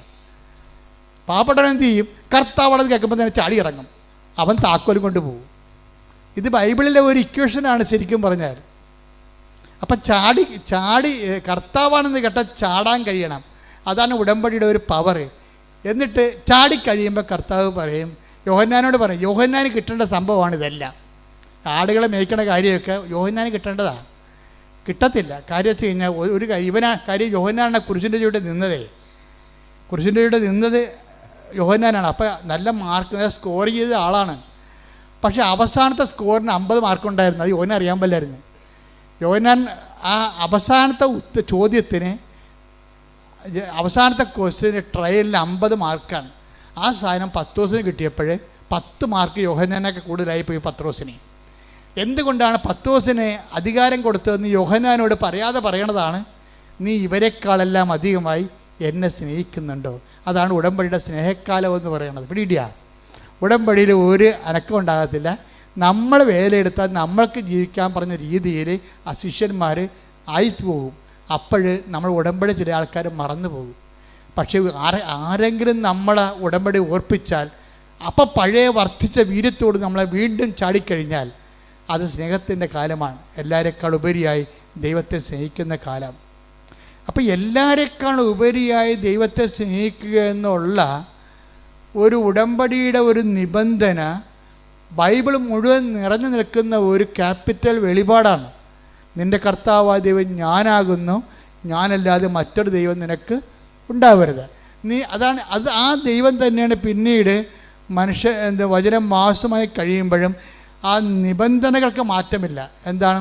നിത്യജീവൻ പ്രാപിക്കാൻ ഞാൻ എന്ത് ചെയ്യണമെന്ന് ചോദിക്കുമ്പോൾ പറയും, എല്ലാത്തിനേക്കാൾ ഉപരിയായി ദൈവത്തെ സ്നേഹിക്കുക, നിന്നെപ്പോലെ തന്നെ നിൻ്റെ അയൽക്കാരനെ സ്നേഹിക്കുക. ആ നിബന്ധനകൾക്ക് പിന്നെ മാറ്റമില്ല. പത്രോസിലേക്ക് വരുമ്പോൾ പറയും, നീ ഇവരെക്കാൾ അധികമായി എന്നെ സ്നേഹിക്കുന്നുണ്ടോ? അപ്പോൾ പത്രോസ് പറയും, യു നോ ഇറ്റ് എന്ന് പറയും. എന്താണ്? നിനക്കത് അറിയാം. ഞാൻ പറഞ്ഞാൽ എനിക്ക് വിഷമമാണെന്ന് പറയും. അതാണ് പത്രോസ് പറയണത്. കാര്യം കർത്താവ് കാണിച്ച ഒരു വല്ലാത്ത ഒരു പണിയുണ്ട്. കാര്യം കർത്താവിൻ്റെ കയ്യെ വിലങ്ങ് വീണപ്പോൾ പത്രോസ് വാളൂരി, ആ 200 പേരാണ് പന്തങ്ങളും വിളക്കുകളും ആയിട്ട് നിൽക്കണത്. പത്രോസ് ഒറ്റക്ക്. എന്നിട്ടും കർത്താവിൻ്റെ ജീവൻ രക്ഷിക്കാൻ വേണ്ടി ശത്രുപാളയത്തിൽ വെട്ടിയവനാണ് പത്രോസ്. അപ്പോഴാണ് പത്രോസിനോട് പറയണത്, വാൾ ഉറയിലിടാൻ പറയണത്. അപ്പം അത് കേട്ടോടുകൂടി പത്രോസ് വാൾ ഉറയിലിട്ട് വചനം പാലിച്ചു. അവൻ പറയണ പോലെ ചെയ്ത്. അതാണ് ഉടമ്പടി എന്ന് പറയണത്. പത്രോസിൻ്റെ ഉടമ്പടിയാണ് ഏറ്റവും ബെസ്റ്റ് ഉടമ്പടി. സ്നേഹത്തിൻ്റെ കാലത്ത് അപ്പോൾ വെട്ടുകൊണ്ട് മൽക്കസിൻ്റെ ചെവി ഛേദിച്ച് പോയി കഴിഞ്ഞപ്പോൾ പ്രധാന ഭൃത്യൻ്റെ പരിചാരകൻ്റെ ചെവി ഛേദിച്ചു. പിന്നെ അവർ പത്രോസിനെ പഴം നുറുക്കണ പോലെ നുറുക്കുമെന്ന് പത്രോസിന് അറിയാം. തനിക്ക് അപകടങ്ങളാണ്, ഈ ഉടമ്പടിയുടെ പേരിൽ തനിക്ക് വരാൻ പോണ ത്യാഗങ്ങളാണെന്നറിയാം. എന്നിട്ടും അവൻ പറഞ്ഞതല്ലേ വാളുറയിലിടാൻ. അതുകൊണ്ട് പത്രോസ് അവൻ പറഞ്ഞതുപോലെ ചെയ്തു. അതാണ് ഉടമ്പടി. അവൻ പറയണ പോലെ ചെയ്യുക. നമ്മുടെ തല പോകുന്നത് കണ്ടാലും അവൻ പറയണ പോലെ ചെയ്യും. അങ്ങനെ പത്രോസ് വാൾ ഉറയിട്ടിട്ട്, ഇനി എനിക്കിവിടെ റൈറ്റില്ല, എനിക്കിവിടെ പാങ്ങില്ല, ഞാൻ ഇവിടെ നിന്നിട്ട് കാര്യമില്ല. കാര്യം കർത്താവ് വരെ ശത്രുവായ പാളയത്തിൽ കൂടിയിരിക്കുകയാണ്. കാര്യം അവരുടെ ആ ചെവി, പത്രോസ് വെട്ടിയ ചെവി, കർത്താവ് ഛേദിച്ച ചെവി കർത്താവ് എടുത്ത് വെച്ച് കൊടുത്തില്ലേ, അത് പുറത്തില്ലേ. അപ്പം കർത്താവിന് മുമ്പ്, അവരുടെ മുമ്പിൽ കർത്താവിന് ഒരു പിടിയായി. പാവപ്പെട്ട കർത്താവിൻ്റെ ജീവൻ രക്ഷിക്കാൻ വേണ്ടി വെട്ടി അവൻ പ്രതിയുമായി. എന്നിട്ടും ഈ മനുഷ്യൻ കർത്താവിനെ വിടത്തില്ല. ഈ ഉടമ്പടി പാലിക്കുന്നവൻ ആ ഉടമ്പടി പ്രകാരം നീ എവിടെ പോയാലും ഞാൻ നിന്നെ അനുഗമിക്കുമെന്നൊരു മനുഷ്യൻ കർത്താവിനോട് പറഞ്ഞായിരുന്നു. എന്ന് വെച്ചാൽ ഏത് സാഹചര്യത്തിലൂടെയാണ് എൻ്റെ ജീവിതം പോകണമെന്നുണ്ടെങ്കിലും നീ തന്നെ ഒരു ദിവസം എന്നെ തള്ളിപ്പറഞ്ഞാലും ഞാൻ നിന്നെ തള്ളിപ്പറയാതെ നിൻ്റെ പുറകെ വരുമെന്ന് പറഞ്ഞുകൊണ്ടാണ് യോഹന്നാൻ പറയും, അകലെ കൂടി അവൻ കർത്താവിനെ അനുഗമിച്ചെന്ന്. Take the word of God. അകലെ കൂടി. ശ്രുതികട ഹല്ലേലൂയ, ഹല്ലേലൂയ, ഹല്ലേലൂയ, ഹല്ലേലൂയ, ഹല്ലേലൂയ. യേശുവേ നന്ദി, യേശുവേ സ്തുതി, ഹല്ലേലൂയ, ഹല്ലേലൂയ, ഹല്ലേലൂയ, ഹല്ലേലൂയ, ഹല്ലേലൂയ, യേശുവേ സ്തുതി, ഹല്ലേലൂയ. ലൂക്ക 22:54. ലൂക്ക 22:54. അവർ അവനെ പിടിച്ച് പ്രധാന ആചാര്യന്റെ വീട്ടിലേക്ക് കൊണ്ടുപോയി പത്രോസ് അകലെയായി അവനെ അനുഗമിച്ചിരുന്നു. അതാണ് സംഭവം. എന്നിട്ട് ഇത്രയും കർത്താവിനാൽ പ്രതിയാക്കപ്പെട്ട ഒരാളാണ്. കർത്താവിൻ്റെ ജീവന് വേണ്ടി നിന്നു, സഭയ്ക്ക് വേണ്ടി നിന്നു, ദൈവത്തിന് വേണ്ടി നിന്നു, ദൈവവിശ്വാസത്തിന് വേണ്ടി നിന്നു. പക്ഷെ നിനക്ക് കിട്ടിയത് എന്താ? നിനക്ക് കിട്ടിയത് ഒഴിവാക്കലും തള്ളിപ്പറച്ചിലുമാണ്. എന്നിട്ട് നീ ദൈവത്തെ വിടാതെ പത്രോസിനെ പോലെ കർത്താവിനെ അനുഗമിക്കണമെന്നുള്ള ബോധത്തിന് കർത്താവിൻ്റെ കണ്ണും വെട്ടത്തുണ്ടാകും. പത്രോസിനെ തള്ളിപ്പറഞ്ഞത് ആരാണ്? നിൻ്റെ വാളുറയിലിട്, വാളെടുക്കുന്ന വാളായി നശിക്കുന്നു പറഞ്ഞ ആരോടാണ്? പത്രോസിനെ തള്ളിപ്പറഞ്ഞ കർത്താവല്ലേ. അവനെ തള്ളിപ്പറഞ്ഞിട്ടും പത്രോസ് കർത്താവിനെ തള്ളിപ്പറഞ്ഞില്ല. പാവപ്പെട്ടവൻ നിരായുധനായി, അവൻ്റെ ജീവിതം അപകടത്തിലാണ്. കർത്താവ് പറഞ്ഞ പോലെ കേട്ടിട്ട് വാളും ഉറയിലിട്ടിട്ട് അവൻ കൊല്ലട്ടെ, എന്നാലും എൻ്റെ കർത്താവിൻ്റെ കൺവെട്ടത്തൊന്ന് ഞാൻ പോകുകയില്ല എന്ന് പറഞ്ഞുകൊണ്ട് നടന്നവനാണ്. അവനെ വിളിക്കും കർത്താവ് അവസാനം. അവൻ അവസാനം കണക്ക് തീർക്കാൻ വേണ്ടി വിളിക്കും. എന്നിട്ട് ചോദിക്കണം എന്താണ്? ഇവനേക്കാൾ അധികമായി നീ എന്നെ സ്നേഹിക്കുന്നുവോ? ഉണ്ടെന്ന് കർത്താവിനറിയാം. യോഹന്നാൻ ബാക്കിലായി പോണ അവിടെ വെച്ചാൽ കർത്താവാണെന്ന് കണ്ടിട്ടും വളർത്തതിന് ഇരുന്ന് കക്ഷി. ഓ കർത്താവല്ലേ, നമുക്കറിയാം, ചെന്നാൽ മതിയല്ല എന്ന് പറയും. ഉടമ്പടിയല്ലേ, ചെയ്താൽ മതിയല്ല, അതാണ് സംഭവം, അതാണ് യോഹന്നാൻ. പക്ഷേ നീ അനുഗ്രഹിക്കപ്പെടത്തില്ല. ഉടമ്പടിയല്ലേ, നമുക്കറിയാം, ചെയ്താൽ മതിയല്ല. കർത്താവല്ലേ, നമുക്കറിയാം, ചെന്നാൽ മതിയല്ല. ഈ ഒരു നിലപാടിൽ ഉടമ്പടി വർക്കൗട്ട് ചെയ്യത്തില്ല. ചാടണം, ഒന്നും കിട്ടില്ലെങ്കിലും ചാടണം. എന്തിനാണ്? കർത്താവിന് വേണ്ടി പറന്ന് വെട്ടി പ്രവർത്തിക്കണം. എന്നിട്ട് അത് കർത്താവാണെന്ന് അറിയുമ്പോൾ, അറിയുന്ന അങ്ങനെ ഒത്തിരി പേര് സഭയിലുണ്ട്. നിങ്ങൾക്ക് ചില 10 അറിവൊന്നും ഉണ്ടാകത്തില്ല. പക്ഷേ എന്താ എനിക്ക് ഉള്ളത്? സ്നേഹം ഉണ്ടായാൽ മതി. അറിവല്ല പ്രധാനം, സ്നേഹമാണ് പ്രധാനം. ദൈവത്തോട് സ്നേഹമുണ്ടെങ്കിൽ അവൻ പറയണ പോലെ ചെയ്യും, പ്രവർത്തിക്കും. കർത്താവിൻ്റെ നിന്ന് നമുക്ക് അടി കിട്ടിയാലും അവൻ്റെ കൺവെട്ടത്ത് നിന്ന് നമ്മൾ പോകത്തില്ല. നമ്മളവിടെ തന്നെ നിൽക്കും. ഏതെങ്കിലും കാരണവശാൽ എപ്പോഴെങ്കിലും കർത്താവിനെ രക്ഷിക്കാൻ പറ്റുമെങ്കിൽ രക്ഷിക്കാമെന്നുള്ള ഉദ്ദേശത്തോടുകൂടിയാണ് പത്രോസിൻ്റെ പുറകെ നടക്കുന്നത്. എന്തൊരു സ്നേഹമാണ് ആ മനുഷ്യന്! അതാണ് സ്നേഹത്തിൻ്റെ, ഉടമ്പടി സ്നേഹത്തിൻ്റെ കാലം എന്ന് പറയുന്നത്. ഇപ്പോൾ ഉടമ്പടി വിശ്വാസത്തിൻ്റെ കാലമുണ്ട്, പ്രത്യാശയുടെ കാലമുണ്ട്, സ്നേഹത്തിൻ്റെ കാലമുണ്ട്. സമർപ്പണത്തിൻ്റെ കാലം എന്ന് പറയുമ്പോൾ ദൈവം ചില കാര്യങ്ങൾ നമ്മളിൽ നിന്ന് ഒരിക്കലും എടുത്തു മാറ്റത്തില്ല. അത് നമ്മൾക്ക് നിത്യജീവന് വേണ്ടി നമ്മളത് അനുഭവിക്കേണ്ടതാണ്. അതുകൊണ്ട് കർത്താവ് പറയും, ഇത് അനുഭവിക്കാൻ തന്നെയാണ് ഞാൻ ഈ മണിക്കൂറിലേക്ക് വന്നത്. Take the word of God. ശ്രുതികട്ടെ ഹല്ലേലൂയ, ഹല്ലേലൂയ, ഹല്ലേലൂയ, ഹല്ലേലൂയ, ഹല്ലേലൂയ. യേശുവേ നന്ദി, യേശുവേ സ്തുതി, ഹല്ലേലൂയ, ഹല്ലേലൂയ, ഹല്ലേലൂയ, ഹല്ലേലൂയ. യേശുവേ സ്തുതി, ഹല്ലേലൂയ, ഹല്ലേലൂയ. യേശുവേ നന്ദി, ആരാധന. നമ്മൾ അനുഭവിക്കേണ്ട കാര്യങ്ങളാണ്. ചിലത് അനുഗ്രഹമായിട്ടും അതിശയമായിട്ടും ഒക്കെ മാറിയിട്ട് അവസാനം ചില കാര്യങ്ങളുണ്ടാവും. അത് നമ്മൾ അനുഭവിക്കാതെ കടന്നു പോകാത്ത കാര്യമാണ്. ഇത് അനുഭവിക്കാതെ കടന്നു പോകത്തില്ലെങ്കിൽ 12 വായിച്ചേ. യോഹന്നാൻ 12:27. യോഹന്നാൻ 12:27. ഇപ്പോൾ എൻ്റെ ആത്മാവ് അസ്വസ്ഥമായിരിക്കുന്നു. പറഞ്ഞു, ഇപ്പോൾ എൻ്റെ ആത്മാവ് അസ്വസ്ഥമായിരിക്കുന്നു. ഞാൻ എന്ത് പറയേണ്ടു? പിതാവേ, ഈ മണിക്കൂറിൽ നിന്ന് എന്നെ രക്ഷിക്കണമേ. അല്ല, ഇതിനു വേണ്ടിയാണല്ലോ ഈ മണിക്കൂറിലേക്ക് ഞാൻ വന്നത്. അപ്പം ചില കാര്യങ്ങൾ ദൈവഹിതമായിട്ട് നമ്മളെ കടന്നു പോകത്തില്ല. നമ്മളത് അനുഭവിക്കേണ്ടി വരും. ഈ അനുഭവിക്കേണ്ട കാലത്ത് വരുമ്പോൾ വിശ്വാസം വർക്കൗട്ട് ചെയ്തില്ല, പ്രത്യാശ വർക്കൗട്ട് ചെയ്തില്ല, സ്നേഹമല്ല. അവിടെ എന്താണ്? സമർപ്പണം. അതാണ് കർത്താവ് പറഞ്ഞത്. ഈശോ ആണ് ഇതിൻ്റെ അകത്ത് പത്രോസിനേക്കാളും നല്ലത്. അവിടെയാണ് അതുകൊണ്ട് ഞാൻ എപ്പോഴും നമ്മുടെ അലക്സച്ചനൊക്കെ ആയിട്ട് എപ്പോഴും തർക്കിക്കും ഞങ്ങൾ പ്രശ്നം കഴിക്കാൻ നേരത്ത്. കാര്യം അലക്സച്ചനൊക്കെ പറയും നമ്മൾ കർത്താവിൻ്റെ തനി പുരോഹിതരാണ്, ഇമേജാണ്, ആൾട്ടർ ക്രൈസ്റ്റാണ്. ഞാൻ പറഞ്ഞു ഇറ്റ്സ് ഓക്കെ, പക്ഷെ അത് പ്രായോഗികമാണോന്ന് അറിയത്തില്ല എന്ന് പറയും. അതെന്താ ഞാനങ്ങനെ പറഞ്ഞത്? അത് നമ്മൾ ക്രിസ്തു ആണെന്ന് പറഞ്ഞാലൊക്കെ സഭയുടെ പഠനങ്ങൾ അങ്ങനെയൊക്കെയാണ്. പക്ഷേ അത് ആശയം എന്തുമാത്രം പ്രായോഗികമാണെന്ന് അറിയത്തില്ലെന്ന് ഞാൻ പറയും. സഭയെ വിമർശിച്ച് പറയണതല്ല. കാര്യം ചില സ്ഥലങ്ങളിൽ ചെന്ന് കഴിഞ്ഞാൽ ഈ ലാസ്റ്റ് സെക്ഷൻ, വിശ്വാസത്തെ എക്സ്പ്രഷൻ്റെ ലാസ്റ്റ് സെക്ഷനിൽ സമർപ്പണമുണ്ട്. അത് ഈ 12:27 ബന്ധപ്പെട്ടതാണ്. എന്താണ്? ചില കാര്യങ്ങൾ ജീവിതത്തിൽ നമ്മൾ പ്രാർത്ഥിച്ച മാറാത്ത കാര്യങ്ങളുണ്ട്. അതിപ്പോൾ അതിലാണ് മാർക്ക്. അതിന് 80 മാർക്കാണ്, 50 അല്ല 80ആണ്. പ്രാർത്ഥിച്ചാൽ മാറുന്ന കാര്യമൊക്കെ ചെയ്ത് കഴിഞ്ഞാൽ 9 മാർക്കേ ഉള്ളൂ. പ്രാർത്ഥിച്ചാൽ മാറാത്ത കാര്യം അക്സെപ്റ്റ് ചെയ്യണമെങ്കിൽ 80 മാർക്കാണ് അതിനെ. അതെന്താ ചെയ്യണം? അതുകൊണ്ട് ഈശോ എന്ത് പറയും? അപ്പാ ഐ കമണ്ട് മൈ സ്പിരിറ്റ് എന്ന് പറയും. എന്താണ് അവൻ? ഇതാ അപ്പ എൻ്റെ ആത്മാവിനെ അങ്ങേക്ക് സമർപ്പിക്കുന്നു. അവൻ തല ചായ്ച്ചെന്ന് പറയും. ചില കാര്യങ്ങളുടെ മുമ്പിൽ തല ചായ്ച്ച് കൊടുക്കേണ്ടി വരും. അപ്പോൾ അതാണ് സമർപ്പണത്തിൻ്റെ കാലമെന്ന് പറയണത്. ഉടമ്പടി കാലത്തിൻ്റെ അകത്ത് വിശ്വാസ കാലമുണ്ട്, പ്രത്യാശയുടെ കാലമുണ്ട്, സ്നേഹത്തിൻ്റെ കാലമുണ്ട്, പിന്നെ സമർപ്പണത്തിൻ്റെ കാലം. സമർപ്പണത്തിൻ്റെ കാലത്തേക്ക് എല്ലാവരും കിട്ടുമെന്നൊന്നും ഞാൻ പ്രതീക്ഷിക്കണില്ല. കാര്യം വെച്ചാൽ സമർപ്പണത്തിൻ്റെ കാലമെന്ന് പറയണത് നമ്മൾ ഒരു നിഗൂഢമായ, ഇന്നത്തെ വചനത്തിൽ പറഞ്ഞ പോലെ ഒരു ഏറ്റവും നല്ല രത്നം കണ്ടെത്തി കഴിഞ്ഞാൽ പിന്നെ എല്ലാം വിൽക്കും, അല്ലേ? എല്ലാം വിൽക്കും. 13 മത്തായിയുടെ 13 അധ്യായം. ഏറ്റവും രത്നവ്യാപാരി ഏറ്റവും നല്ല രത്നം കണ്ടെത്തി കഴിഞ്ഞാൽ എല്ലാം വിൽക്കും. ശ്രുതിക്കട്ടെ ഹല്ലേലൂയ, ഹല്ലേലൂയ, ഹല്ലേലൂയ, ഹല്ലേലൂയ. യേശുവേ നന്ദി, യേശുവേ സ്തുതി. ഹല്ലേലൂയ, മത്തായി 13:44. മത്തായി 13:44. സ്വർഗരാജ്യം വയലിൽ ഒളിച്ചു വെച്ചിരിക്കുന്ന നിധിക്ക് തുല്യം.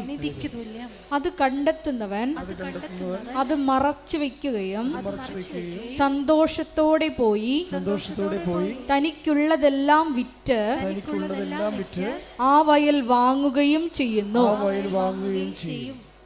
അതെന്താ പ്രശ്നം വെച്ച് കഴിഞ്ഞാൽ ഒരു നിധി നമ്മൾ കുറച്ച് കഴിയുമ്പോൾ ദൈവരാജ്യത്തിലേക്ക് വരും. ഈ മനുഷ്യരാജ്യത്തിൽ നിന്നൊക്കെ നമ്മൾ മാറിയിട്ട് അവസാനം ദൈവരാജ്യത്തിൽ, ക്രിസ്തു വസിക്കുന്ന ദൈവരാജ്യത്തേക്ക് എത്തുമ്പോൾ ക്രിസ്തുവാണ് ഏറ്റവും വലിയ നിധി എന്ന് നമ്മൾ മനസ്സിലാകും. അപ്പോൾ ക്രിസ്തുവിനെ നേടാൻ വേണ്ടി പിന്നെ എന്ത് ചെയ്യും? എല്ലാം വിൽക്കും, ആശകൾ വിൽക്കും. നമുക്ക് കുറേ വിൽക്കാനുണ്ടാവില്ല. നമ്മുടെ പ്രാർത്ഥനയുടെ എന്തുമാത്രം ആവശ്യങ്ങളാണ് ഉള്ളത്, അതൊക്കെ നമ്മൾ കോംപ്രമൈസായി ഒത്തുതീർക്കും. എന്താണ്? നിൻ്റെ പ്രാർത്ഥനയ്ക്ക് ഉത്തരം ലഭിക്കുന്ന ഏറ്റവും വലിയ അൾട്ടിമേറ്റ് ആൻസർ ആരാണ്? ക്രിസ്തുവാണ്. അതുകൊണ്ട് ക്രിസ്തുവിനെ നേടാൻ വേണ്ടി ഞാനെല്ലാം കുപ്പയായിട്ട് കരുതണം. Take the word of God. ശ്രുതിക്കട്ടെ ഹല്ലേലൂയ, ഹല്ലേലൂയ, ഹല്ലേലൂയ, ഹല്ലേലൂയ, ഹല്ലേലൂയ. യേശുവേ നന്ദി, യേശുവേ സ്തുതി. ഹല്ലേലൂയ, ഹല്ലേലൂയ, ഹല്ലേലൂയ, ഹല്ലേലൂയ, ഹല്ലേലൂയ, ഹല്ലേലൂയ. യേശുവേ സ്തുതി. ഹല്ലേലൂയ, ഹല്ലേലൂയ. ഫിലിപ്പി 3:7-8. ഫിലിപ്പി 3:7-8. ഇവയെല്ലാം ക്രിസ്തുവിനെ പ്രതി നഷ്ടമായി ഞാൻ കണക്കാക്കി. ഇതെല്ലാം ക്രിസ്തുവിനെ പ്രതി നഷ്ടമായി ഞാൻ കണക്കാക്കുന്നു. ഇവ മാത്രമല്ല എന്റെ കർത്താവായ യേശു ക്രിസ്തുവിനെ പറ്റിയുള്ള ജ്ഞാനം കൂടുതൽ വിലയുള്ളതാകയാൽ സർവവും നഷ്ടമായി തന്നെ ഞാൻ പരിഗണിക്കുന്നു. അവനെ പ്രതി ഞാൻ സകലവും നഷ്ടപ്പെടുത്തുകയും ഉച്ഛിഷ്ടം പോലെ കരുതുകയുമാണ്. അപ്പൊ നമ്മളെ ഒരു കാലം വരും എല്ലാം വേസ്റ്റ്, ക്രിസ്തു അല്ലാത്ത എല്ലാം വേസ്റ്റായി തോന്നുന്നൊരു കാലമുണ്ട്. അതാണ് സമർപ്പണത്തിൻ്റെ കാലം. ഒരു കാലം വരും, ദൈവരാജ്യം നിങ്ങളിൽ വരുന്ന സമയത്ത് ക്രിസ്തു അല്ലാത്തതെല്ലാം വേസ്റ്റാണെന്ന് പറയുന്നൊരു കാലമുണ്ട്. എന്താ കാര്യം? എല്ലാ സാധനവും അവസാനം വേസ്റ്റായി പോകും. എല്ലാ സംഭവവും അവസാനം വേസ്റ്റായി പോകും. നിങ്ങളുടെ മക്കൾ, ജോലി, വീട്, വിവാഹം, മക്കൾ, ഭർത്താവ്, നിങ്ങളുടെ ആരോഗ്യം, എല്ലാ സംഭവങ്ങളും കുറച്ച് കഴിയുമ്പോൾ വേസ്റ്റായി പോകും. അപ്പം നമ്മൾ ഇത് വേസ്റ്റായി പോകുന്ന മുമ്പ് ഇത് വെച്ചുകൊണ്ട് ക്രിസ്തുവിനെ നേടാൻ വേണ്ടി നോക്കണമെന്നാണ് ബൈബിൾ പറയണത്. അതുകൊണ്ട് തന്നെ ചില കാര്യങ്ങൾ നിങ്ങൾക്ക് തരാതെ നിങ്ങൾ ക്രിസ്തുവിനെ സ്വീകരിക്കൂ എന്ന് പറയും. ക്രിസ്തുവിനെ സ്വീകരിക്കൂ. അപ്പം നമ്മളെന്ത് ചെയ്യും? ബുദ്ധിയുള്ളവരെന്ത് ചെയ്യും? ബുദ്ധിയുള്ളവർ ഏതെങ്കിലും ഒരു പ്രാർത്ഥന ആൻസർ ചെയ്യുന്നില്ലെന്ന് കണ്ടാൽ എല്ലാ വാഗ്ദാനങ്ങളും 2 കൊരിന്ത്യർ 1:20 നമ്മൾ ആദ്യം വായിച്ച പോലെ ക്രിസ്തുവിൽ അതേ ആയതുകൊണ്ട് ക്രിസ്തുവിനെ നേടാൻ വേണ്ടി നമ്മൾ നോക്കും. ക്രിസ്തുവിനെ നേടിക്കഴിഞ്ഞാൽ പിന്നെ നമ്മളുടെ തിരികെത്തിക്കണതും പത്രം കൊടുക്കണതും അതുപോലെ തന്നെ രോഗികളെ പോയി കാണുന്നതും ഓർഫണേജുകളെ സന്ദർശിക്കുന്നതും ക്ഷമിക്കുന്നതും എല്ലാ കാര്യവും ചീത്തമായ ബന്ധങ്ങൾ ഉപേക്ഷിക്കുന്നതും എല്ലാം ക്രിസ്തുവിനെ നേടാൻ വേണ്ടി കാഴ്ചവെക്കും. ഇപ്പം നിങ്ങൾ ചെയ്യണമെന്ന് വെച്ച് കഴിഞ്ഞാൽ IELTS പാസ്സാകാനോ PR കിട്ടാനോ വേണ്ടിയാണ് നിങ്ങളിതെല്ലാം ചെയ്യണത്. പക്ഷേ ഉടമ്പടിയുടെ സമർപ്പണക്കാലം വരുമ്പോൾ ഇങ്ങനെയുള്ള മാനുഷിക ലോക നിയോഗങ്ങളെല്ലാം മാറ്റിയിട്ട് ഏറ്റവും വലിയ നിയോഗം ക്രിസ്തുവിനെ നേടാനാണെന്ന് തോന്നണം. അതാണ് ഈ സമർപ്പണത്തിൻ്റെ കാലം, ഉടമ്പടിയുടെ സമർപ്പണത്തിൻ്റെ കാലം എന്ന് പറയുന്നത്. അതുകൊണ്ടാണ് ഞാൻ നിങ്ങൾക്ക് ഉടമ്പടി അലൂമിനിയൊക്കെ തരണത്. എന്താ സിൽവർ ഗ്രേ ഇല്ലേ? Silver grey. പക്ഷേ സിൽവർ ഗ്രേയിൽ വരെ നിങ്ങൾ ഉടമ്പടി പോകുമ്പോൾ ഞാൻ നിങ്ങളെ കൊണ്ടുപോകുന്നതിൻ്റെ കാരണം ഒടുവിൽ ഈ സിൽവർ ഗ്രേക്കാർ തങ്ങൾ ആദ്യം വെച്ച നിയോഗത്തെക്കാൾ വലിയ നിയോഗമാണ് ക്രിസ്തു വന്ന് അവർ ധരിക്കാനും മനസ്സിലാക്കാനും വേണ്ടിയാണ് അവർ നിരന്തരമായിട്ട് ഉടമ്പടി ധ്യാനം കൂടാനും അവൻ പറയണ പോലെ ജീവിതത്തിൽ ചെയ്യാൻ വേണ്ടി ഞാൻ നിങ്ങളെ നിർബന്ധിക്കുന്നതിൻ്റെ കാരണം അതാണ്. അപ്പോൾ അതിൻ്റെ അകത്തുള്ളിൽ കേസോ വഴക്കോ അസ്വസ്ഥതയോ ഒക്കെ ഉണ്ടായാൽ ഞാൻ പറയും നിങ്ങളത് ക്രിസ്തുവിനെ പ്രതി ടേക്കപ്പ് ചെയ്യണം. കാര്യം ഇതിൻ്റെ പിന്നിലുള്ള സത്യം നമ്മൾ ഇപ്പം കാണുന്ന നിരാശ അല്ല, അതിലുപരി ഏറ്റവും വലിയ ദൈവത്തിന് നൽകാൻ പറ്റുന്ന ദാനമെന്ന് പറയുന്നത് തൻ്റെ ഏകജാതിന് നൽകുന്നതാണ്. അതാണ് ഏകജാതിന് നൽകാൻ തക്കവിധം ദൈവം അത്രമാത്രം ലോകത്തെ സ്നേഹിച്ചു. അപ്പം അങ്ങനെ ചെയ്ത ദൈവത്തിൻ്റെ സ്നേഹത്തിൻ്റെ ഒരു തുറമുഖത്തേക്കാണ് ഈ ആധ്യാത്മികമായ യാനം അവസാനം തുഴഞ്ഞെത്തി വരണത്. അതുകൊണ്ട് ഉടമ്പടി വളരെ സബ്ലിമേറ്റ് ആയിട്ടുള്ള ഒരു വോയേജാണ്, ഒരു കപ്പൽ യാത്രയാണ് ശരിക്കും പറഞ്ഞാൽ. അതിങ്ങനെ ക്രിസ്തുവിൻ്റെ തുറമുഖത്തേക്ക് നമ്മളെ കൊണ്ടുപോയിക്കൊണ്ടേയിരിക്കുന്നത് നിങ്ങൾ തിരിച്ചറിയണം. അപ്പം എല്ലാ കാര്യങ്ങളും നിറവേറുമ്പോൾ ഇടയ്ക്ക് തന്നെ നിറവേറാത്തൊരു കാര്യങ്ങളുണ്ട് അതിനകത്ത്. അത് ക്രിസ്തുവിൻ്റെ കോളമാണ്. അവിടെ നിറവേറേണ്ടത് ക്യാഷ് ആൻഡ് കൈൻഡ് ആയിട്ടുള്ള കാര്യങ്ങളല്ല, മറിച്ച് സമസ്തവും ദൈവം അവൻ്റെ പാദത്തെങ്കിലാക്കിയ യേശു കർത്താവിനെ തന്നെയാണ്. പ്രാർത്ഥിക്കുക. കർത്താവായ ദൈവമേ, ഉടമ്പടിയുടെ നാലാം ഭാഗമായ ക്രിസ്തുവിനെ തന്നെ സ്വീകരിക്കാൻ എന്റെ ജീവിതത്തെ ആധ്യാത്മിക അനുഭവങ്ങളിലൂടെ ഒരുക്കുന്ന നല്ല ദൈവമേ, നിന്നെ സ്തുതിക്കുന്നു, നിന്നെ ആരാധിക്കുന്നു, നിനക്ക് നന്ദി പറയുന്നു. അപ്പൊ ആദ്യ കാലങ്ങളിൽ ഇപ്പൊ തന്നെ ഞാൻ ആ ദീപക്കിന്റെ കാര്യം പറഞ്ഞു. ദീപക്ക് എന്താ സംഭവിച്ചത്? ദീപക്ക് അവസാനം മനസ്സിലായി എൻ്റെ കഴിവോ എൻ്റെ പ്രാഗൽഭ്യവും അല്ല, മറിച്ച് ഉടമ്പടി ദൈവം നേരിട്ടിടപെടേണ്ട ജീവിതത്തിൽ കുറേ കാര്യങ്ങളുണ്ട്. അതുകൊണ്ട് ദീപക്ക് തന്നെ വന്ന് രണ്ടാമത് ഉടമ്പടി എടുത്തിട്ട് അത് കറക്റ്റ് ചെയ്യും, ദൈവസ്നേഹത്തോടെ കറക്റ്റ് ചെയ്യും. ആ സെക്കൻഡിന് അവനെ വേറൊരു കമ്പനി 13 വർഷങ്ങൾക്ക് ശേഷം അവനെ കോൾ ഫോർ ചെയ്യും. പെട്ടെന്ന് ഇൻ്റർവ്യൂ, പെട്ടെന്ന് അപ്പോയിൻമെൻറ്റ്, എല്ലാം ഒരാഴ്ചക്കുള്ളിൽ ഒരു മാസത്തിനുള്ളിൽ അപ്പോയിൻമെൻറ്റ് വരും. ഹയർ പ്രൊഫഷനിലേക്കാണ് അവൻ വരണത്. പക്ഷെ അതിനുള്ളിൽ എന്ത് പറ്റും? ദൈവത്തെ അവൻ കണ്ടെത്തിയിരിക്കും. അതാണ് അപ്പോൾ അവിടെ ദൈവം ഉദ്ദേശിക്കുന്നത് എന്താണ്?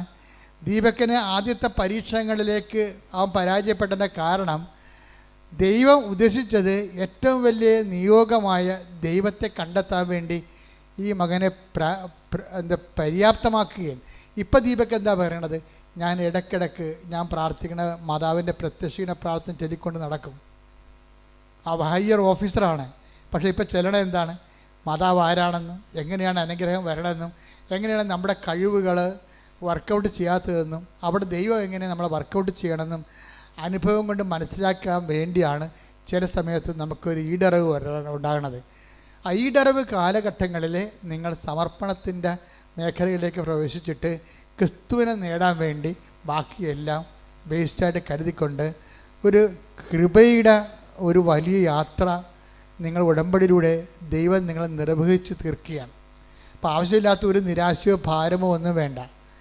ഇതൊക്കെ നിങ്ങൾക്ക് ആവശ്യമാണ്. എൻ്റെ സ്വർഗസ്ഥനായ പിതാവ്, നിങ്ങളുടെ വീട്, നിങ്ങളുടെ ജോലി, നിങ്ങളുടെ വിവാഹം, ഇതൊക്കെ നിങ്ങൾക്ക് ആവശ്യമാണെന്ന് എൻ്റെ സ്വർഗസ്ഥനായ പിതാവ് അറിയാം. ആദ്യം നിങ്ങൾ ദൈവരാജ്യത്തെയും അതിൻ്റെ നീതിയെയും കുറിച്ച് അന്വേഷിക്കാൻ പറയും. അപ്പോൾ കർത്താവിൻ്റെ വചനങ്ങളെല്ലാം കറക്റ്റായിട്ടാണ് കിടക്കണത്. കറക്റ്റായിട്ട് തന്നെയാണ് നമ്മുടെ ജീവിതത്തിൽ ചെയ്യണത്. നമ്മൾക്ക് ഇതിൻ്റെ ഒരു ആക്ടിവേഷൻ പ്രിൻസിപ്പിൾ അറിയത്തില്ല, പിന്നെ അതെങ്ങനെയാണ് ആക്ടിവേറ്റ് ചെയ്യേണ്ടതെന്ന് അറിയത്തില്ല. ഉടമ്പടി മാത്രമാണ് ഈ വിഷയമൊക്കെ എല്ലാം കൃത്യമായി പഠിപ്പിക്കണത്. ആധ്യാത്മിക പരിചരണമെന്ന് പറയും. ഒരു കവനൻ്റെ ഒരു ട്രീറ്റ്മെൻറ്റാണ് ശരിക്കും, ഒരു ഹോളിസ്റ്റിക് ട്രീറ്റ്മെൻറ്റാണ്. കാര്യം അതിൻ്റെ അകത്ത് എല്ലാ ഘടകങ്ങൾ. അപ്പോൾ എന്തെങ്കിലും ഒരു പ്രാർത്ഥിച്ച് നിങ്ങൾക്കതിൻ്റെ ഫലം കണ്ടില്ലെന്ന് പറഞ്ഞുകൊണ്ട് എപ്പോഴും നമ്മൾ ശ്രദ്ധിക്കേണ്ടത് നാക്ക് വളക്കാതിരിക്കാൻ നോക്കണം. ഞാൻ ഉടമ്പടി എടുത്താണ്, ഒക്കെ എല്ലാം ചെയ്താണ് എന്ന് പറഞ്ഞുകൊണ്ട് നിങ്ങൾ നാക്ക് വളക്കരുത്. അങ്ങനെ നാക്ക് വളച്ച് കഴിഞ്ഞാൽ ഉള്ള പ്രശ്നം എന്ന് വെച്ച് കഴിഞ്ഞാൽ നിങ്ങളിത് ആരോടാണ് ഇത് പറയണത്? ആരാണിത് കേൾക്കണത്? ദൈവമല്ല ഇത് കേൾക്കണത്. അതുകൊണ്ട് തന്നെ നിങ്ങൾ ഉടമ്പടി ദൈവത്തോട് കൂടുന്ന ഉടമ്പടിയാണ് നിങ്ങൾ ആ സമയത്ത് നിങ്ങൾ നാക്ക് വളച്ച് അതിനെ അണ്ടർ എസ്റ്റിമേറ്റ് ചെയ്യണത്. ദാറ്റ് മീൻസ് ദൈവത്തോട് നിങ്ങൾ ചെയ്ത ഉടമ്പടിയെ നിങ്ങൾ തന്നെ ഇടിച്ചു കാണിച്ചാൽ സ്വാഭാവികമായിട്ട് അതിൽ നിന്നുണ്ടാകുന്ന വാഗ്ദാനം നിങ്ങൾ പ്രാപിക്കത്തില്ല. അപ്പോൾ അതുകൊണ്ടാണ് ഞങ്ങൾ 2 ആഴ്ച കുടുംബ കുമ്പസാരിക്കണമെന്നൊക്കെ പറയുന്നതിൻ്റെ കാര്യവും അക്രൈസ്തരായുള്ള കാര്യങ്ങൾ ആൾക്കാർ ഉടമ്പടിക്ക് വിരുദ്ധമായ അവിശുദ്ധമായ ചിന്തകൾ സൂക്ഷിച്ചിട്ടുണ്ടെങ്കിൽ അത് റെക്ടിഫൈ ചെയ്തിട്ട് ദൈവത്തോട് മാപ്പാക്കിയിട്ട് നിങ്ങൾ കർത്താവിന് വേണ്ടി കാത്ത് നോക്കി പാർത്തിരിക്കണം. എപ്പോഴായാലും ഈ വിഷയം വർക്കൗട്ട് ചെയ്യും. ഇൻ കേസ് 1-2 വർക്കൗട്ട് ചെയ്തില്ലെങ്കിൽ അതിന് 80 മാർക്ക് കിട്ടുന്ന നിത്യജീവൻ്റെ ദൈവം തന്നെയായിരിക്കും ആ മേഖലയിലുള്ള നിങ്ങളുടെ ദാനം. അല്ലാതെ ഒരു ഭൗതിക ദാനം എന്നേക്കാൾ കർത്താവ് തന്നെയായിരിക്കും നിങ്ങളുടെ ദാനമെന്ന് പറയണത്. അപ്പം ഇത് ശരിക്കും ഒരു വലിയ ദൈവാനുഗ്രഹത്തിൻ്റെ ഒരു യാത്രയാണ്. അപ്പം അതിൽ നിങ്ങൾ ഒത്തിരി പേര് വിജയിച്ച് കാണുന്നതിൽ എനിക്ക് സന്തോഷമുണ്ട്. ഈ ധ്യാനം നിങ്ങൾ പാസ് ചെയ്യണം.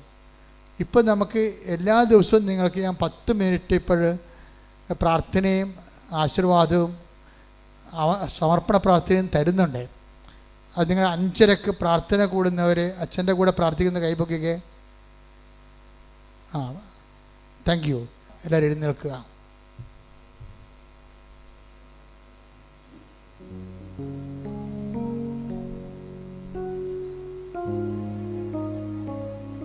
അച്ഛൻ പ്രാർത്ഥിക്കും, മക്കളെ സ്തുതിച്ചാൽ മതി. എല്ലാ മേഖലകളെയും സമർപ്പിച്ചുകൊണ്ട് പ്രാർത്ഥിക്കാൻ പോവുകയാണ്. ഹല്ലേലൂയ, ഹല്ലേലൂയ, ഹല്ലേലൂയ. മഹത്വം, മഹത്വം, ഉന്നതമായ ആരാധന, ആരാധന. ഹല്ലേലൂയ, ഹല്ലേലൂയ.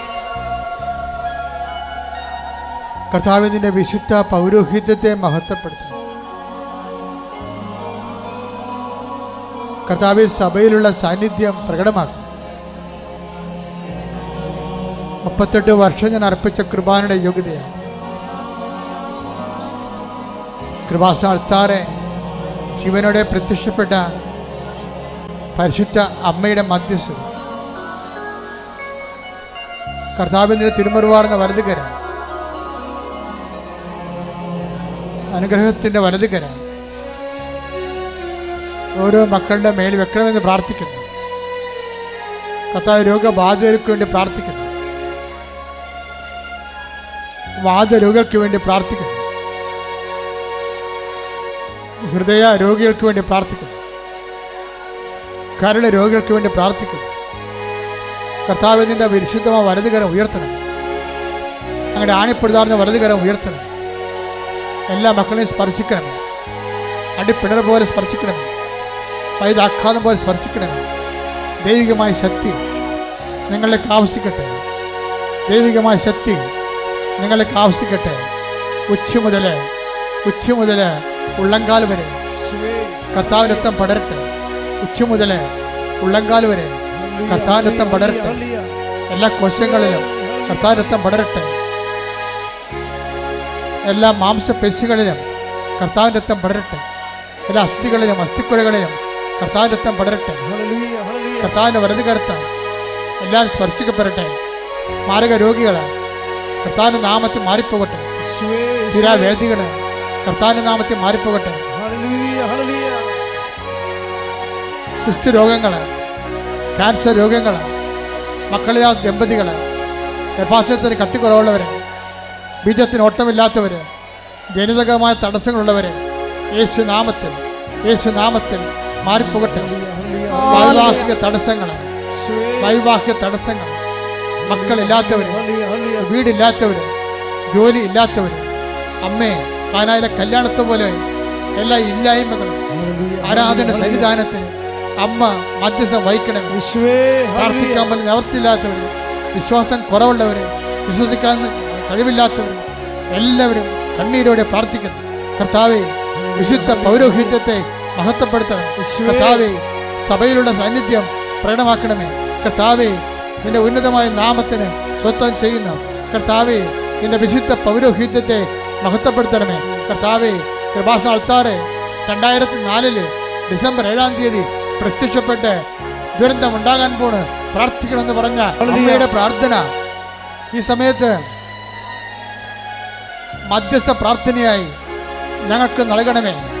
കുഞ്ഞുങ്ങളെ പഠിക്കാൻ കഴിവില്ലാത്തവര്, തെറ്റായ ബന്ധങ്ങൾ അകപ്പെട്ടവര്, കുറ്റമറാത്ത സ്ഥലങ്ങള്, സാമ്പത്തിക കടങ്ങള്, ജപ്തി നടപടികള്, തെറ്റായ ബന്ധങ്ങൾ അകപ്പെട്ടിരിക്കുന്നവര്, കർത്താവേ, വാടകയ്ക്ക് താമസിക്കുന്നവര്, ഒറ്റയ്ക്ക് താമസിക്കുന്നവര്, പാട്ടത്തിന് താമസിക്കുന്നവര്, ഇറങ്ങിക്കൊടുക്കേണ്ടി വരുന്നവര്, വിദേശ ജോലികള് ചെയ്തു പോയിട്ട് പഠനം കഴിഞ്ഞിട്ട് അവിടെ വിസ പുതുക്കാത്തവര്, അവർക്ക് ജോലി കിട്ടാത്തവരെ, കർത്താവ് ലക്ഷക്കണക്കിന് രൂപ നാട്ടിൽ കടമുള്ളവരെ കണ്ണീരോടെ പ്രാർത്ഥിക്കുന്ന എല്ലാവർക്കും വേണ്ടി പ്രാർത്ഥിക്കുന്ന കർത്താവേ സ്വർഗം തുറക്കണമേ, സ്വർഗം തുറക്കണമേ.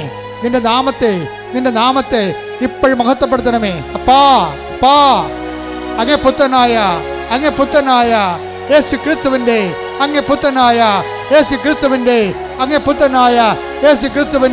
ഉന്നതമായ നാമത്തില് സർവ്വ പാപങ്ങളും, സർവ്വ രോഗങ്ങളും, സർവ്വ തടസ്സങ്ങളും, ജീവിത ദുരിതങ്ങളും യേശുവിന്റെ ഉന്നതമായ നാമത്തില് മാറിപ്പോകട്ടെ. ശ്രുതികട്ടെ. എല്ലാ രോഗങ്ങളും തടസ്സങ്ങളും നീങ്ങിപ്പോയിക്കൊണ്ട് അങ്ങയുടെ നാമത്തെ ആരാധനയിലൂടെ വീണ്ടും വീണ്ടും മഹത്വപ്പെടുത്തണമേ. Hallelujah, hallelujah. ദൈവപിതാവേ നന്ദി, ദൈവപിതാവേ മഹത്വം, ദൈവപിതാവേ ആരാധന. ഹല്ലേലൂയ.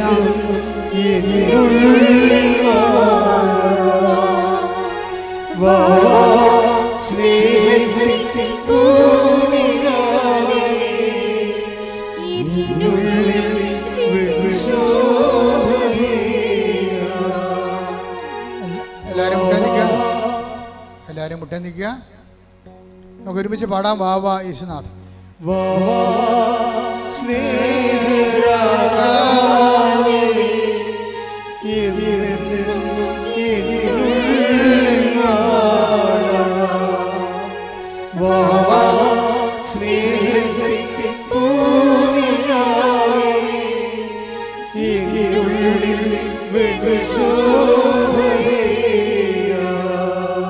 എൻ്റെ മക്കളെ കൈകൾ കൂപ്പിക്കേ.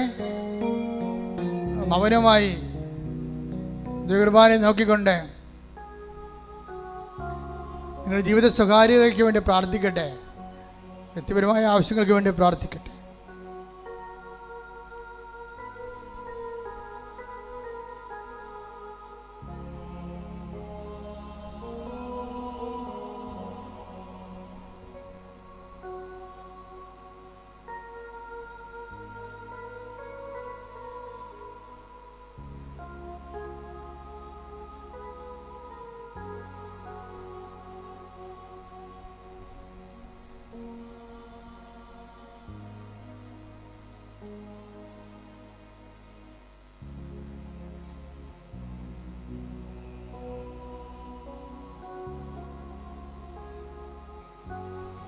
ഒരിക്കൽ കൂടി മരിയൻ ഉടമ്പലിൽ സമർപ്പിച്ചിരിക്കുന്ന എല്ലാ വിഷയങ്ങളും ദൈവമാതാവിൻ്റെ മധ്യസ്ഥയിൽ ദിവ്യകാരുണ്യ സന്നിധിയിൽ സമർപ്പിച്ച് നമുക്ക് മൗനമായിട്ട് പ്രാർത്ഥിക്കാം.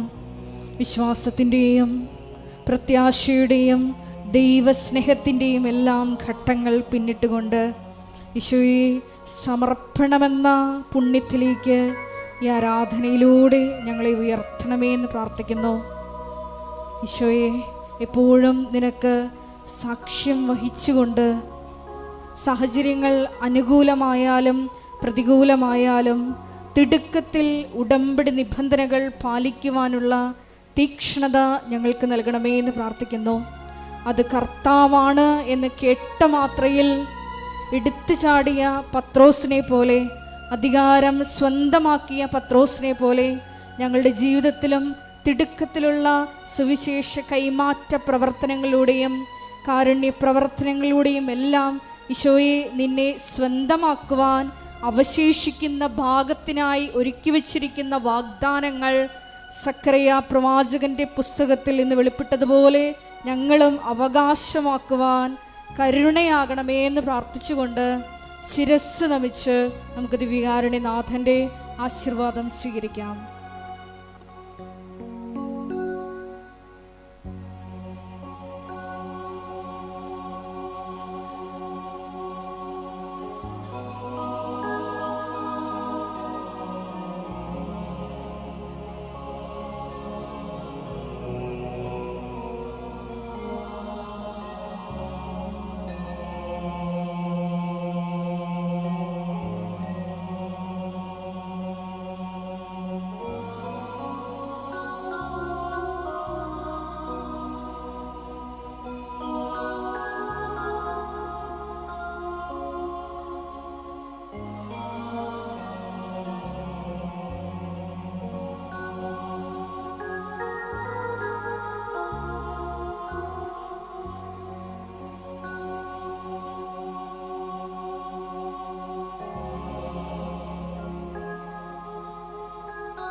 പരിശുദ്ധ പരമമാ ദിവ്യകാരുണ്യമേ,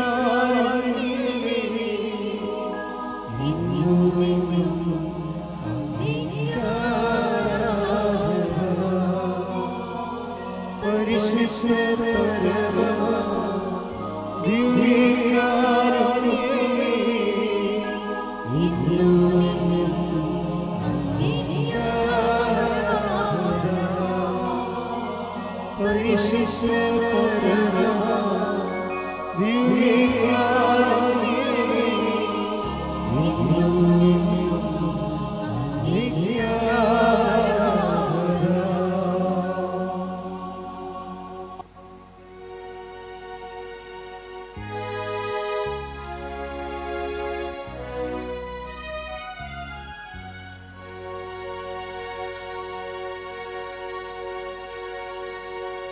Amen.